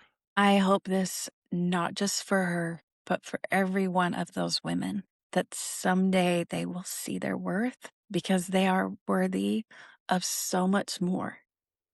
And I'm relieved now that that constant rejection and unworthiness made me more grateful to be a mom. Mm-hmm. I have 3 beautiful babies, and I did that for myself. And I look at her with a degree of sadness because I wish that she had had that. I really do. I wish that she had had that. She had a miscarriage with Warren, which obviously made her more worthy than me. um, and that her mother was also like very high up in the stake of Zion in Texas, which also made her Uh-huh. higher up as well. But the things that he used to pull us apart actually ended up being a blessing because it did make it where I started to make decisions for myself. And I see her still not getting to do that. And I want her to know that life is beautiful and it's not. And that constant, the world does not need to know you exist. I know that they know I exist. And it's really special to feel that people care that you exist. Yeah. So, and Yeah. I No. don't just want it for my sister. I want it for every one of those ladies that are still there. My gosh, like There are so many beautiful souls put in terrible situations, forced to live the most mentally exhausting things that women could go through, and I just want them to be happy. I really Yeah. do. Uh, yeah. And I want to ask you in the hierarchy of the family, there's still a lot of people that in their minds, oddly, hold the same hierarchy even after we left. And I wanted to, I've thought about this a lot, but I've seen it personally. Like, even after people leave, they still have this idea of the hierarchy in their minds. And specifically the people that are in. So if they didn't like you when they were in, they really don't like you now. But people they liked, they'll still sometimes talk to. And Right. like personally, I wanted to make an effort to do an interview with you for one reason, obviously just because you have an amazing story, but another reason is I just wanted to show the family that um judging someone off uh what other people told you about them and that looking at people that way is more of a judgment on themselves. And I just want to kind of show the family, like, we gotta reconsider how we judge people. You know what I'm saying? And Yeah. I just want to say, like, do you have any words for people that kind of just look down on you your whole life and just put you in the mud, or how do you feel towards people like that? And kind of, do you wish they would just wake up, or do you kind of holds like, hey, uh, you guys are kind of getting your lesson now? Um, to be honest, I feel toward them the way that I feel toward Warren, Mhm. that I have nothing more to give to them. I truly I was a very giving, kind person. I was not a hateful person. I wasn't a jealous person. And so I can say with a clear conscience that I want them to move on and be happy because I have. Uh-huh. I have nothing but best wishes for them. And I will say they did not know me. No one really got to know me in Warren's Uh-huh. home. No one. And even my own sister, who I thought knew me, didn't know me. And it's okay because everybody can't be everybody's cup of tea, right? Right. But I want them to find someone like I have found someone. I want them to find happiness like I found happiness. And I want them to not worry about how I feel about them because I don't. I don't feel about them anymore. Uh-huh. I mean, you know, Yeah. I just I guess I've processed through the whole, I'll never be good enough for them, and I really, come to realize that my life I lost a lot of years in the FLDS, and Yeah. so I have had to live it on hyperdrive. I've had to learn how to love myself on high speed. I've had to learn how to be a mom in my older years. I'm 41 years old. I have a 1-year-old, a 2-year-old, and an 11-year-old. I have the very best of what life can offer. I want them to know that I don't think anything other than that I want them to be happy wherever they are, in the church, out of the church, trying to decide what they're going to do. Um, if they judged me, it's because they didn't know me. And that's how I have to Uh-huh. hold that boundary, you know? Yeah. Yeah, that totally makes sense. And I just want to say, like, for you and a lot of other people that I saw lower of in the FLDS, I just have to look back on myself and say, like, I was judging them based on, what other people told me to think about them, and not off, Yeah. you know, genuine connection with them. And, Yeah. so for that, like, I'm so grateful I can see those things better. And I want to say, like, you're a strong person. You're an awesome person. I'm so glad to see, like, you have children now, and you're living your dreams and making your own decisions. Uh, do you have any?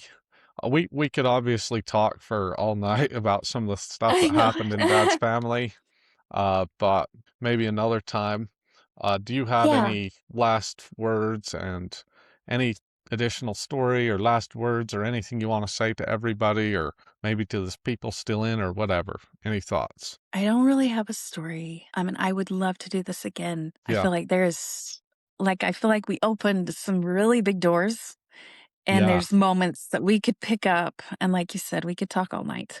I want those who are still in to know that it is nothing like they tell you. The world is not our enemy. I have met the kindest, truest, most beautiful friends. I have felt acceptance from people who I was told shouldn't know I exist.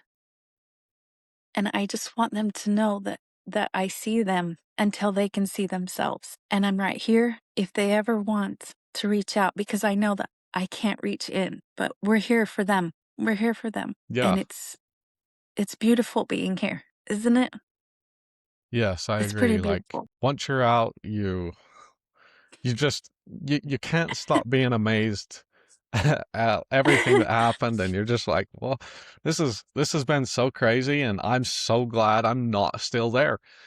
And you look back on the times you were wondering if you should leave, and you're like, I just couldn't see it, that was insane. Yeah. Yeah.